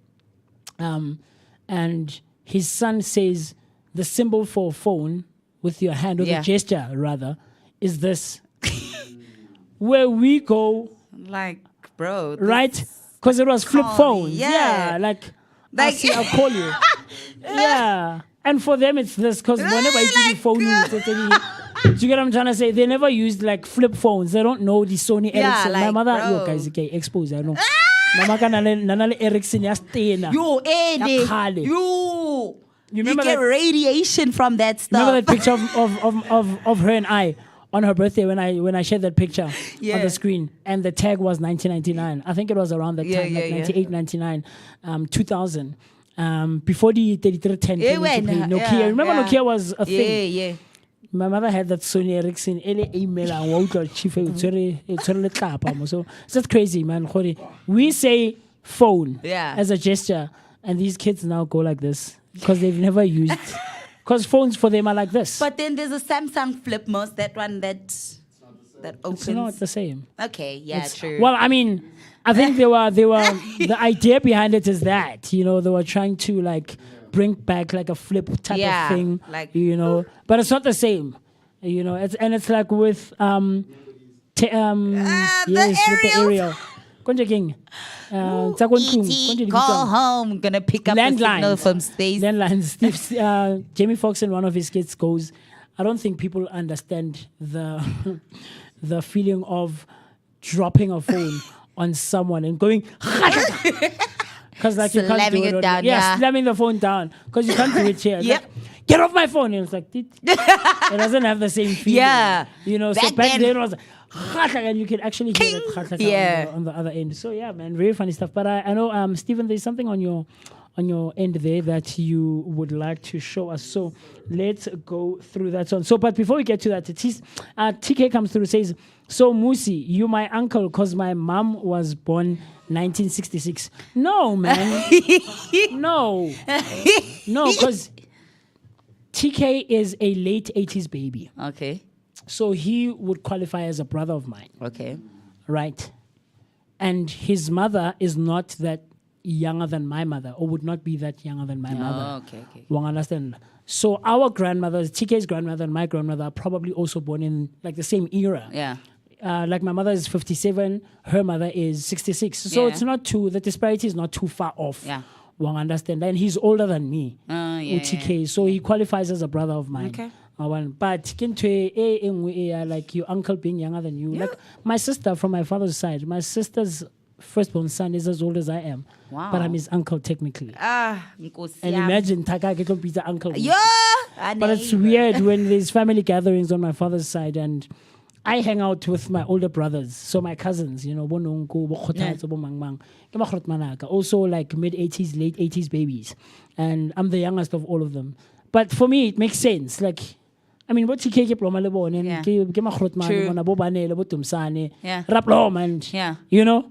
So it's weird where he's my age, but he can't hang out here on this. But I can, but we're the same age. Hey, man. But it's like it's uncle. Man. And it's weird, man. It's crazy. And then Zinzi also comes through on the YouTube comment section, says, "Lol, a whole Uncle Musi and Uncle B in studio." It's funny. Imagine Steven saying Uncle Moose, Uncle B. Chief, it doesn't make sense, Yo, man. unc. And then Yo, nephew. she comes back. She says, "I can imagine Musi being called Uncle Musi or Malume. Babomngane Musi." I'm still young. I'm a 25-year-old. Steven is a year older than me. Zizi, I get shook like Malmegazi. Yo. Like, yo, are you referring to me? And our generation, like, it doesn't make sense for us to be called Like uncle or Malumegas. Malume or like aunt. Afriperi was that's me? laughing on Friday. Aunt Afriperi. Imagine. Yo. Aunt Afriperi. And Afro baby. I wonder what my kids. Afro baby. And Afro baby. TK calling her Afro baby. For the longest of times, I think for like good 3-4 months. Afro baby. She was like Afro baby. Afro baby. And then Steven comes with the Afro baby. Afro baby. Isn't this But a yeah, similar Mr. breakfast Steven, show? let's see what you have on our side, that side, man, and then we can. Are you winning on your side? But yeah, I want to go high. Look, man, we love the engagement and the interaction that you're bringing through on our side. But let's get to see and listen what's happening that side.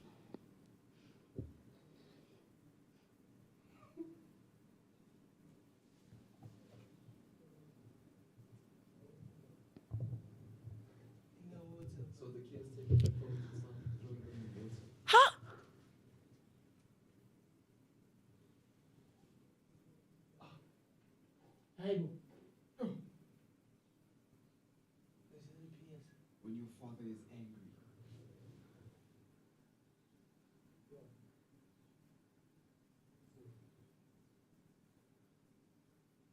Is he sleeping?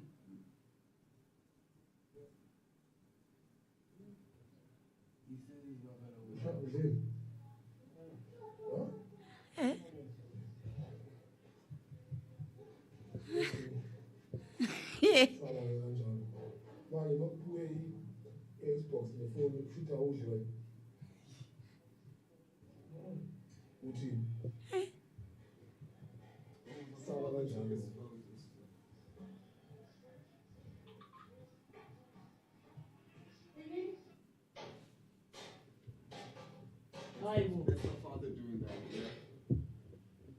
The kid did something. The kid didn't listen. Oh my word. Jeez. No, not the frustration in that though. Emma, No, so wait, the- okay, you wouldn't No, destroy man, if like, the child is misbehaving, you wouldn't destroy Why do that? Why do that? No, like, okay, this is just me, how it makes sense in my head. Look, each to their own. Someone else could do that, and it makes sense, and you rationalize it. But no, man. Why? And then or patronize someone or be phone ne TV game is pugila usali. Of course, one out here. What do you mean? Like, do you get what I'm trying to say? Like, when I as motomotona, something that you find valuable, because tungwana, that PlayStation or that gaming system is valuable. It's a huge thing. That phone cheap as it might be for you as a parent, it's a thing for him. Like a movie sell 500. It's an actual thing that he values or she values as a child. When I don't discipline but take them away and put them away. Take it, put it away, and give it to them after 4 months or something or whatever. Do you get what I'm trying to say? And make them feel horrible. Listen to the thing where you impel. I can take them back. Yeah. This is a form of punishment. But going like benefit when as a parent. For me, you spent money to buy these things. And then you patronize one. What do you like? I had to learn this when I was doing Buzz Kids last year. Yeah. That kids have emotions. Kids have feelings. And they process things. It might be different to you and I. Because we're adults. And well, it's going to be different. But it doesn't take away from the fact that they are human like you and I as adults. And they have emotions and thought processes and feelings. And they attach feelings and emotions to different things. Yeah. He or she might not be scarred or traumatized, but they're going to look at you differently. Yeah. Definitely. These are the extremes. These are the extremes. When I'm shooting a TV, I pull like shoot. It means, do you get what I'm trying to say? So no, for me, this is ridiculous. This is too extreme, man. Put them away. Take them, hide them. Take them to a friend and say, Yeah. Listen to them, lezi. Yeah. Do you get what I'm trying to say? Yeah. As opposed to, chief, I only trauma. And frustrations as motomotona, and that's not the right way to go about it. No, man. It's like in the olden days, I remember my mom and my aunt still says to this day, corporal punishment to an extent. Those teachers used to beat kids like that because frustrations. Do you get what I'm trying to say? My brothers and them, they say the same. Yeah. Because I get it, they went to school during those times. Yeah. Yeah, they say the same things. Like you could feel this teacher is taking out the anger of apartheid on you. Like Exactly. Keeping those Mabura Mubidi. They whipped me. And they whipped me so hard. Frustrations are whipping one. Honestly speaking, in my view, no, so no, I don't agree with this. I don't care what the child did. There's other forms of disciplining and punishing one for the wrongdoings that they do in the house, as opposed to what do you benefit? Do you get satisfaction from breaking that thing? Maybe what crash satisfaction, break room. Yeah, but TK comes through on our comment section saying he's laughing, but then he says, Musi, I saw this video that dad was telling him to do something, but he said, I'm sleeping. So dad said said if you slept early and stopped playing games till early in the morning, then you would whatever. Okay, fine, granted. That's why I get it. TK, for me, it doesn't matter. It doesn't matter the form of ill-doing or wrongdoing that the child did. It doesn't qualify or constitute you breaking dilo tsa ngwana. O benefit eng? What do you benefit? Fine, umurumile ngwana, and the person was like, "Ay babang lele," because they slept late and whatever else. And but what do you benefit? Take that thing away that's making them sleep late. Yeah. Take it away. I remember I went with a camera at school. Hey, chief, the teacher took it. He gave it back to me because he wanted to borrow it. Now, No. Wang understand? Yeah. But it would distract me in class because we were taking pictures. Posing, what class sure, hey, yeah, and all of those things. Yeah. But he took it away for like a good 5-6 months. Yo. I think I was in grade 11 or matric or something. He took it until he had to make use of it, you know. But yeah, I don't agree with this. And then Mam Tembi comes through, says we need to grow people, and it goes back to the point that I always make. Hore, go classing TC, and I said this on Friday to Moketi Lebanel. Let's go back to high school. Think for a second. Go back to your high school days, right? In the class, and I will say it in this way, not to be malicious or sound bad or try to offend anyone, right? But it's to exaggerate a point and to make point. Okay. When you were in high school, right? Granted, there were people who are not so great, modi booking, who are not so, but 3 out of 50. Right? So we are adults now. Yeah. We are in the workforce. We are parents, we are uncles and aunts and all of those things. We are adults in society. Do you think that 3 out of 50 or not 3 out of 50 automatically, because we are elders in society, is now magically smart? Do you think so? Because you are a parent. Mara used to get 3 out of 50, chief. Are you automatically and magically smart now because you're an adult? Sure, granted, you've gone through things that you've learned in life. You've worked, you've gone through relationships, you've lost loved ones, you've gotten your heart broken. Granted. But does it mean or constitute or qualify that you have a great reasoning capacity? Maybe not. Because you are 3 out of 50. Wong understand that? So this thing, that's why I say I don't subscribe to this mentality of saying we are adults, umuntu omdala. Because kunabantu abadala abangekho mnandi. And these are some of the examples that we see. Rationalizing ya gago le reasoning capacity ya gago clearly is not so great. If you are going to extremes of being petty, le ngwana, that's pettiness, breaking. Yeah, chief. Uba bomdala. Ngwana vele tlo motlusa botlhoko because hamnati ngwana a khone go qualify. Rationalizing ya gagwe is not so great. Yeah. Because he or she hasn't developed to that level. So they don't understand this thing of go sleep. Chief, it's 1 o'clock, go sleep. Go sleep. You're going to need the rest in the morning. Zokvusa ngo 8, go sleep. I understand. Yeah.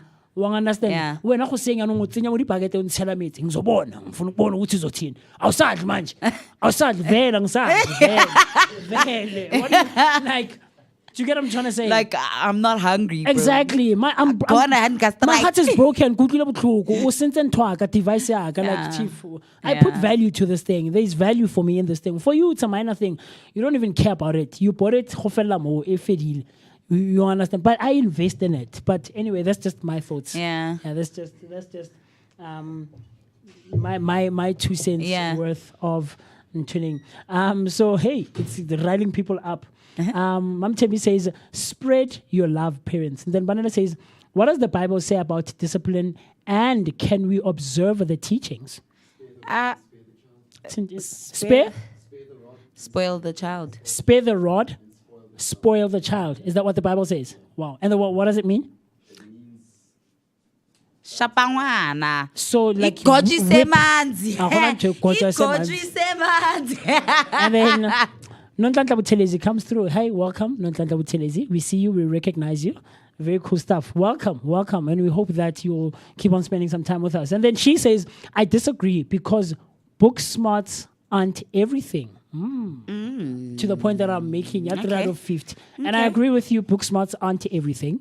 But book smarts, I would argue and say, contribute to character development. So can I just go back on this point? Sure, okay.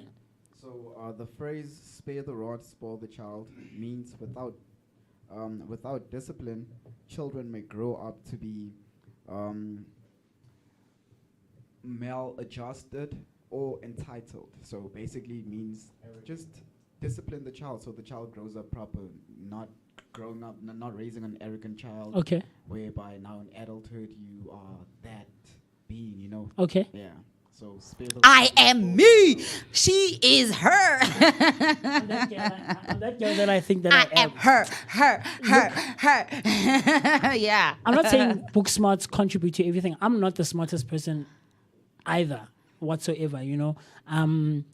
But the point that I'm trying to make is that it contributes in the sense that in the character development that you mentioned, it can also be argued that your value system or your belief system or your morality, your moral compass, your reasoning capacity, your rationalizing of things, right? It's I think is a contributing factor and variable to who you are as an adult. Do you get what I'm trying to say? Okay. Not that it makes up the entire thing. Okay. Because the two need to strike a balance. There's people who are street savvy. Bamnate ko strateng mfetho aka kena ko chosi no a tswe ka ntho no but a re dule mo fatshe re bale Macbeth. You understand? Yeah. Even on the flip side, there's someone who can sit down and read Othello and denote it and speak that kind of English, Yeah. at thou hour and what of this thing. But right? Yeah. There's people to this day as adults, chief, but Jozi.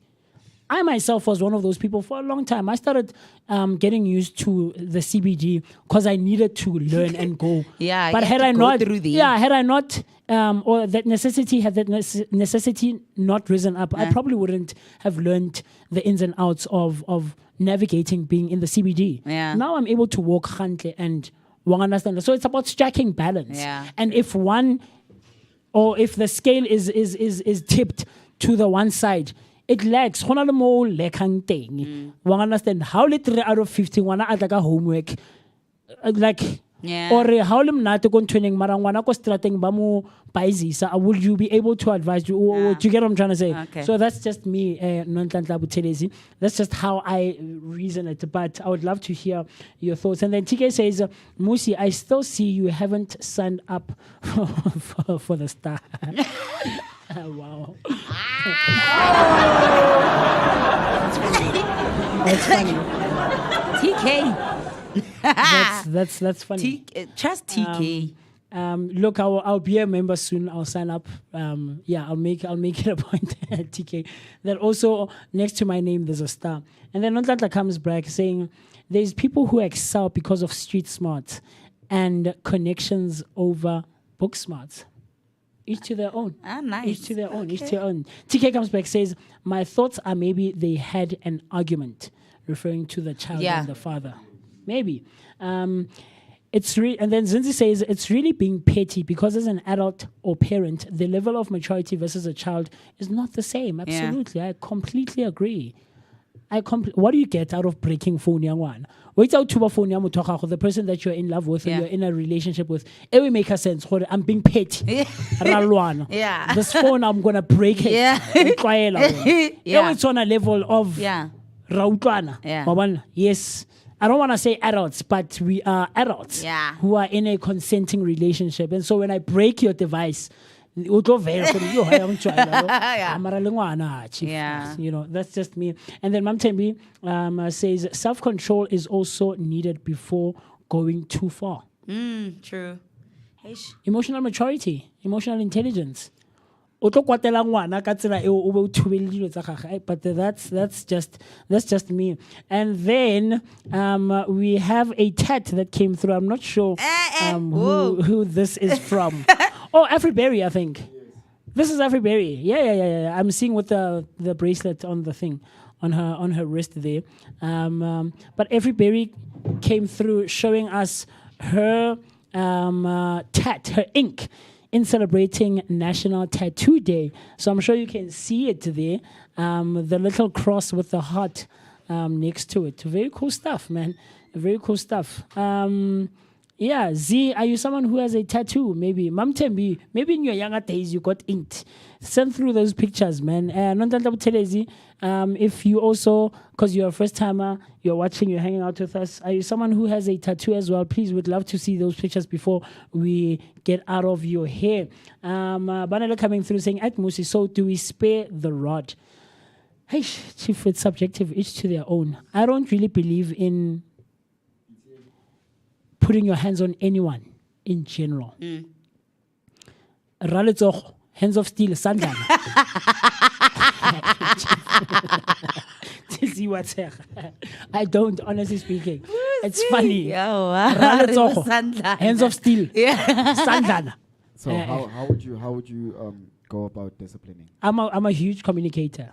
Yeah. I'm a huge communicator. Huge. I'm big on communication. Like I said on Friday, we were talking about titles and all of those things, and relationships, and taking breaks in relationships, and all of those things.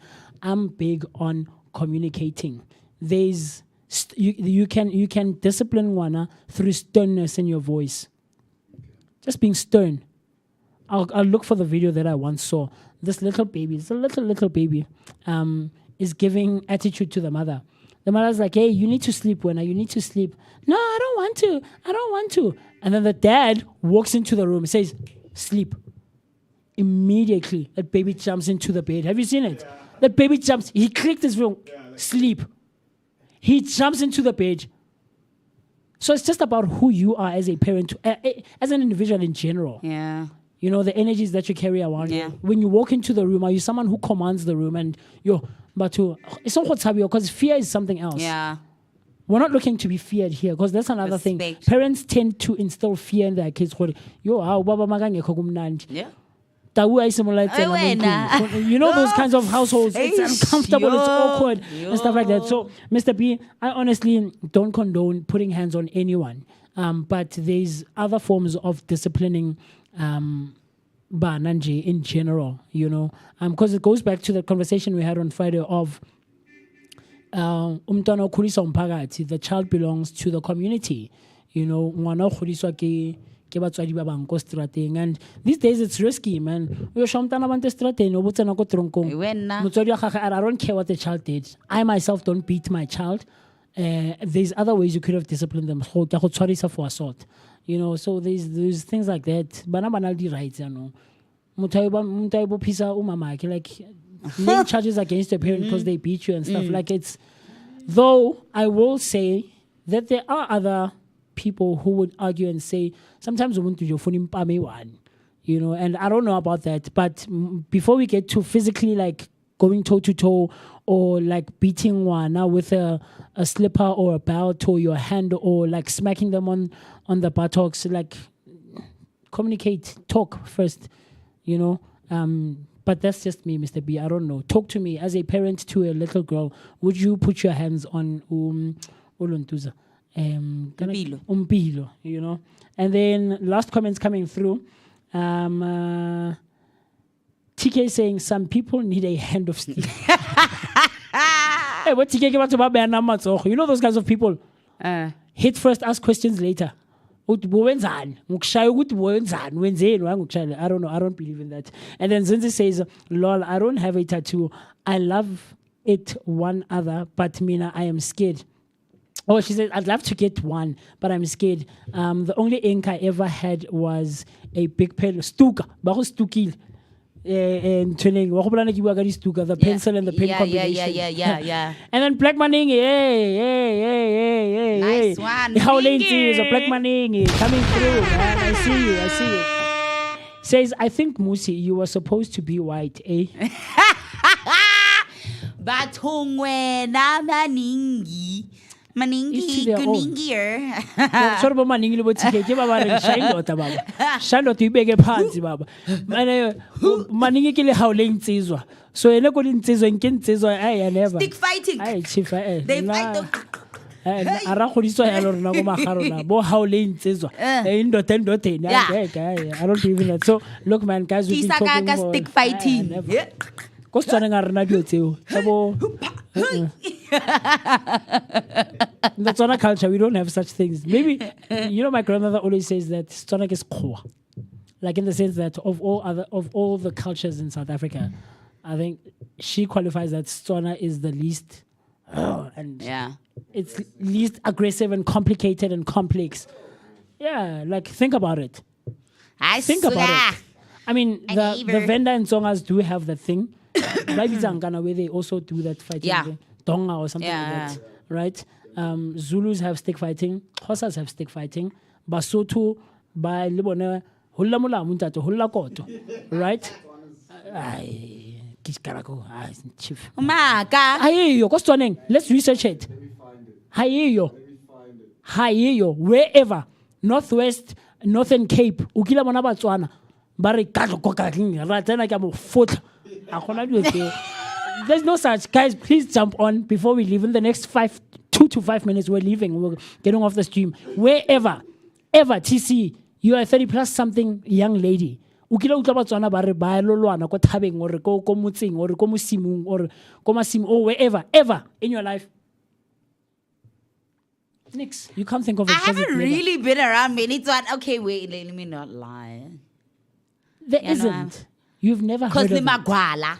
Each to their own. So you're about Batswana when I want but that's just my take. So time right about now is 4 minutes past the hour, 11 o'clock on the 7th of July, 2025 on a Monday morning. We've been talking for quite some time, man. Yeah, man. And TC and I have to get out of here, and so that we can enjoy the rest of this great Monday, the second week of the 7th month of July. There isn't, né? Exactly. Like last week I told Ste was saying that the first immigrants to South Africa were the Zulus, Xhosas, and the Basothos. And he went into an entire thing. Remember, you were watching. Yes. Off camera, when the episode ended, I told him that the Batswanas were nomads, nomadic people. That's why you find them, and we're close cousins to the Khoi and the San. Because they lived in the desert, or they would settle where it was fruitful for that time. And if it's not, they would move, and that's why I call it dry. So go Northern Cape, go Northwest, Botswana in itself. Well, understand? Yeah. Because they were nomadic people, so they wouldn't necessarily settle in one place for a long time. Okay. Well, understand? So these other traditions and that were a thing for other cultures didn't develop, I think, in the Tswana culture, partly because of that reason and other factors, of course, I'm sure.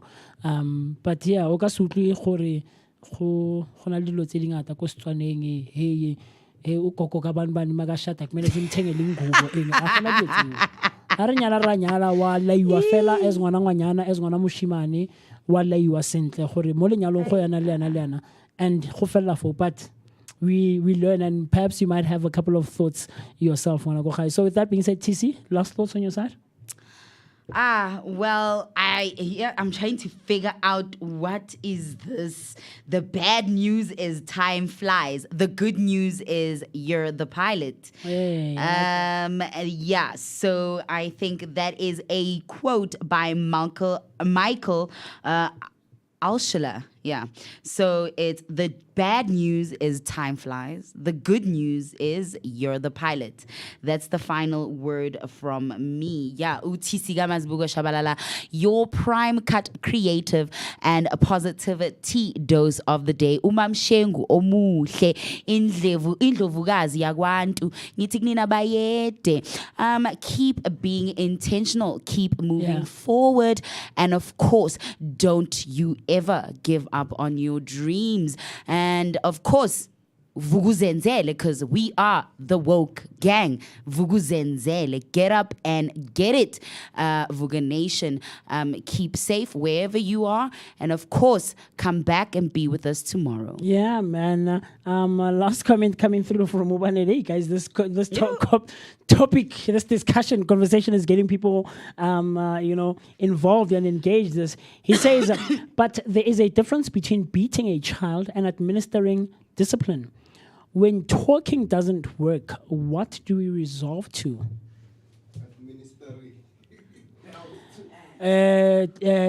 Stephen is doing this gesture behind the camera, saying "Shaumtwana baba." I don't know. We grew up being Christian ourselves, like mama ka iyo, nanchapa ka sleep. Yo, when guys, yo. We grew up, bro. We grew up rough, man. Bro. But that taught me how to lie. What? Being disciplined. Being beaten. It taught me And that's how the to thing. lie. You'll get used to this pain, Chief. I've seen, sis, I And remember in then high you get school, used to the pain, Yeah, and it's then like, it's like, ah, I don't care whatever, no more anymore. angshaya. So you become rebellious. Exactly. I could never get used to the pain. Yeah, I mean, same. But there are kids like that. Yo, Yeah, like bruh, my 'cause pain threshold is my grandmother, bro, that lady knows She would- how she would to, bro, whoop you, chief. anything in front of her, Outsiba. she will throw it at you. Oh, that's my grandmother. She would throw you with things. Obana frustration, apartheid, ramifications. La tshela ngwana ka Throw you. ka jeke or ka ketlelo or whatever. Ka aini. Yo, Like, bro, Steen. you know, that's just But anyway, Mr. B, we'll have this conversation a bit more and delve into it a bit deeper as to what are other disciplining methods and forms that you can institute or execute or practice between parent and child outside of talking, when talking and communication doesn't help to instill discipline in the child. So that would be a very cool conversation, especially for parents and non-parents, you know. How do you go about disciplining your younger siblings, your nephews, your nieces? And in the classroom as a teacher, I had a teacher in grade 5 who would slap you. Like, I remember, man, it was crazy. Wow. You know, in high school, I had Mr. Gordy who would hit you the plank. You know, those clean planks. Oh, those, yo, this one. Not even here. There was the duster. I remember that in primary. This one, they say But come, on your and then- behind, chief, and And it's cold, bro. Batians are so. Yo. But anyway, with that being said, Mwanagoha, we've been talking for a while, and we've enjoyed being in your presence and in your company. This is where radio meets TV, only and exclusively on the Vooka Breakfast Show, brought to you by the Blinko Network. We're always taking such good care of you between the hours of 7 and 10, Monday to Friday, every weekday morning, where we aim to have compelling, all-encompassing, and of course thought-provoking conversations with industry professionals aimed at giving so much information and knowledge. You know that you're always spending some quality time with myself, the one and only MOOCEE Mist. My name is Musi Mist, and I've enjoyed our time on this lovely Monday morning. God willing, you and I can see each other tomorrow morning bright and early on a Tuesday morning, where we talk all things public affairs, personal finances, and of course we give you your daily dose of positivity that is accompanied by an energetic start to the day. With that being said, let's get out of here. Stay safe, stay cautious on those roads, stay warm, stay hydrated, and we'll see each other bright and early tomorrow morning. Like TC said, stay intentional with all of your doings and the practices that you go forth in your life. I'll see you tomorrow. Cool stuff.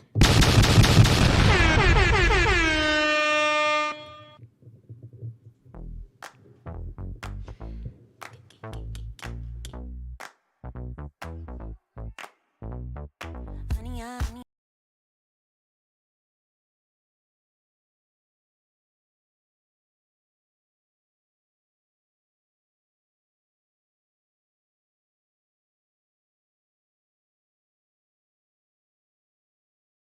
the night sky, I want your eyes all on me.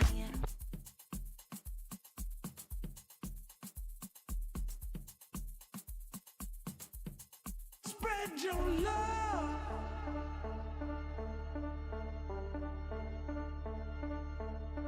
And hear what I'm saying now.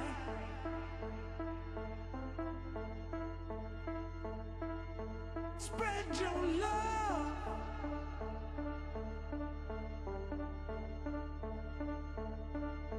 And hear what I'm saying now.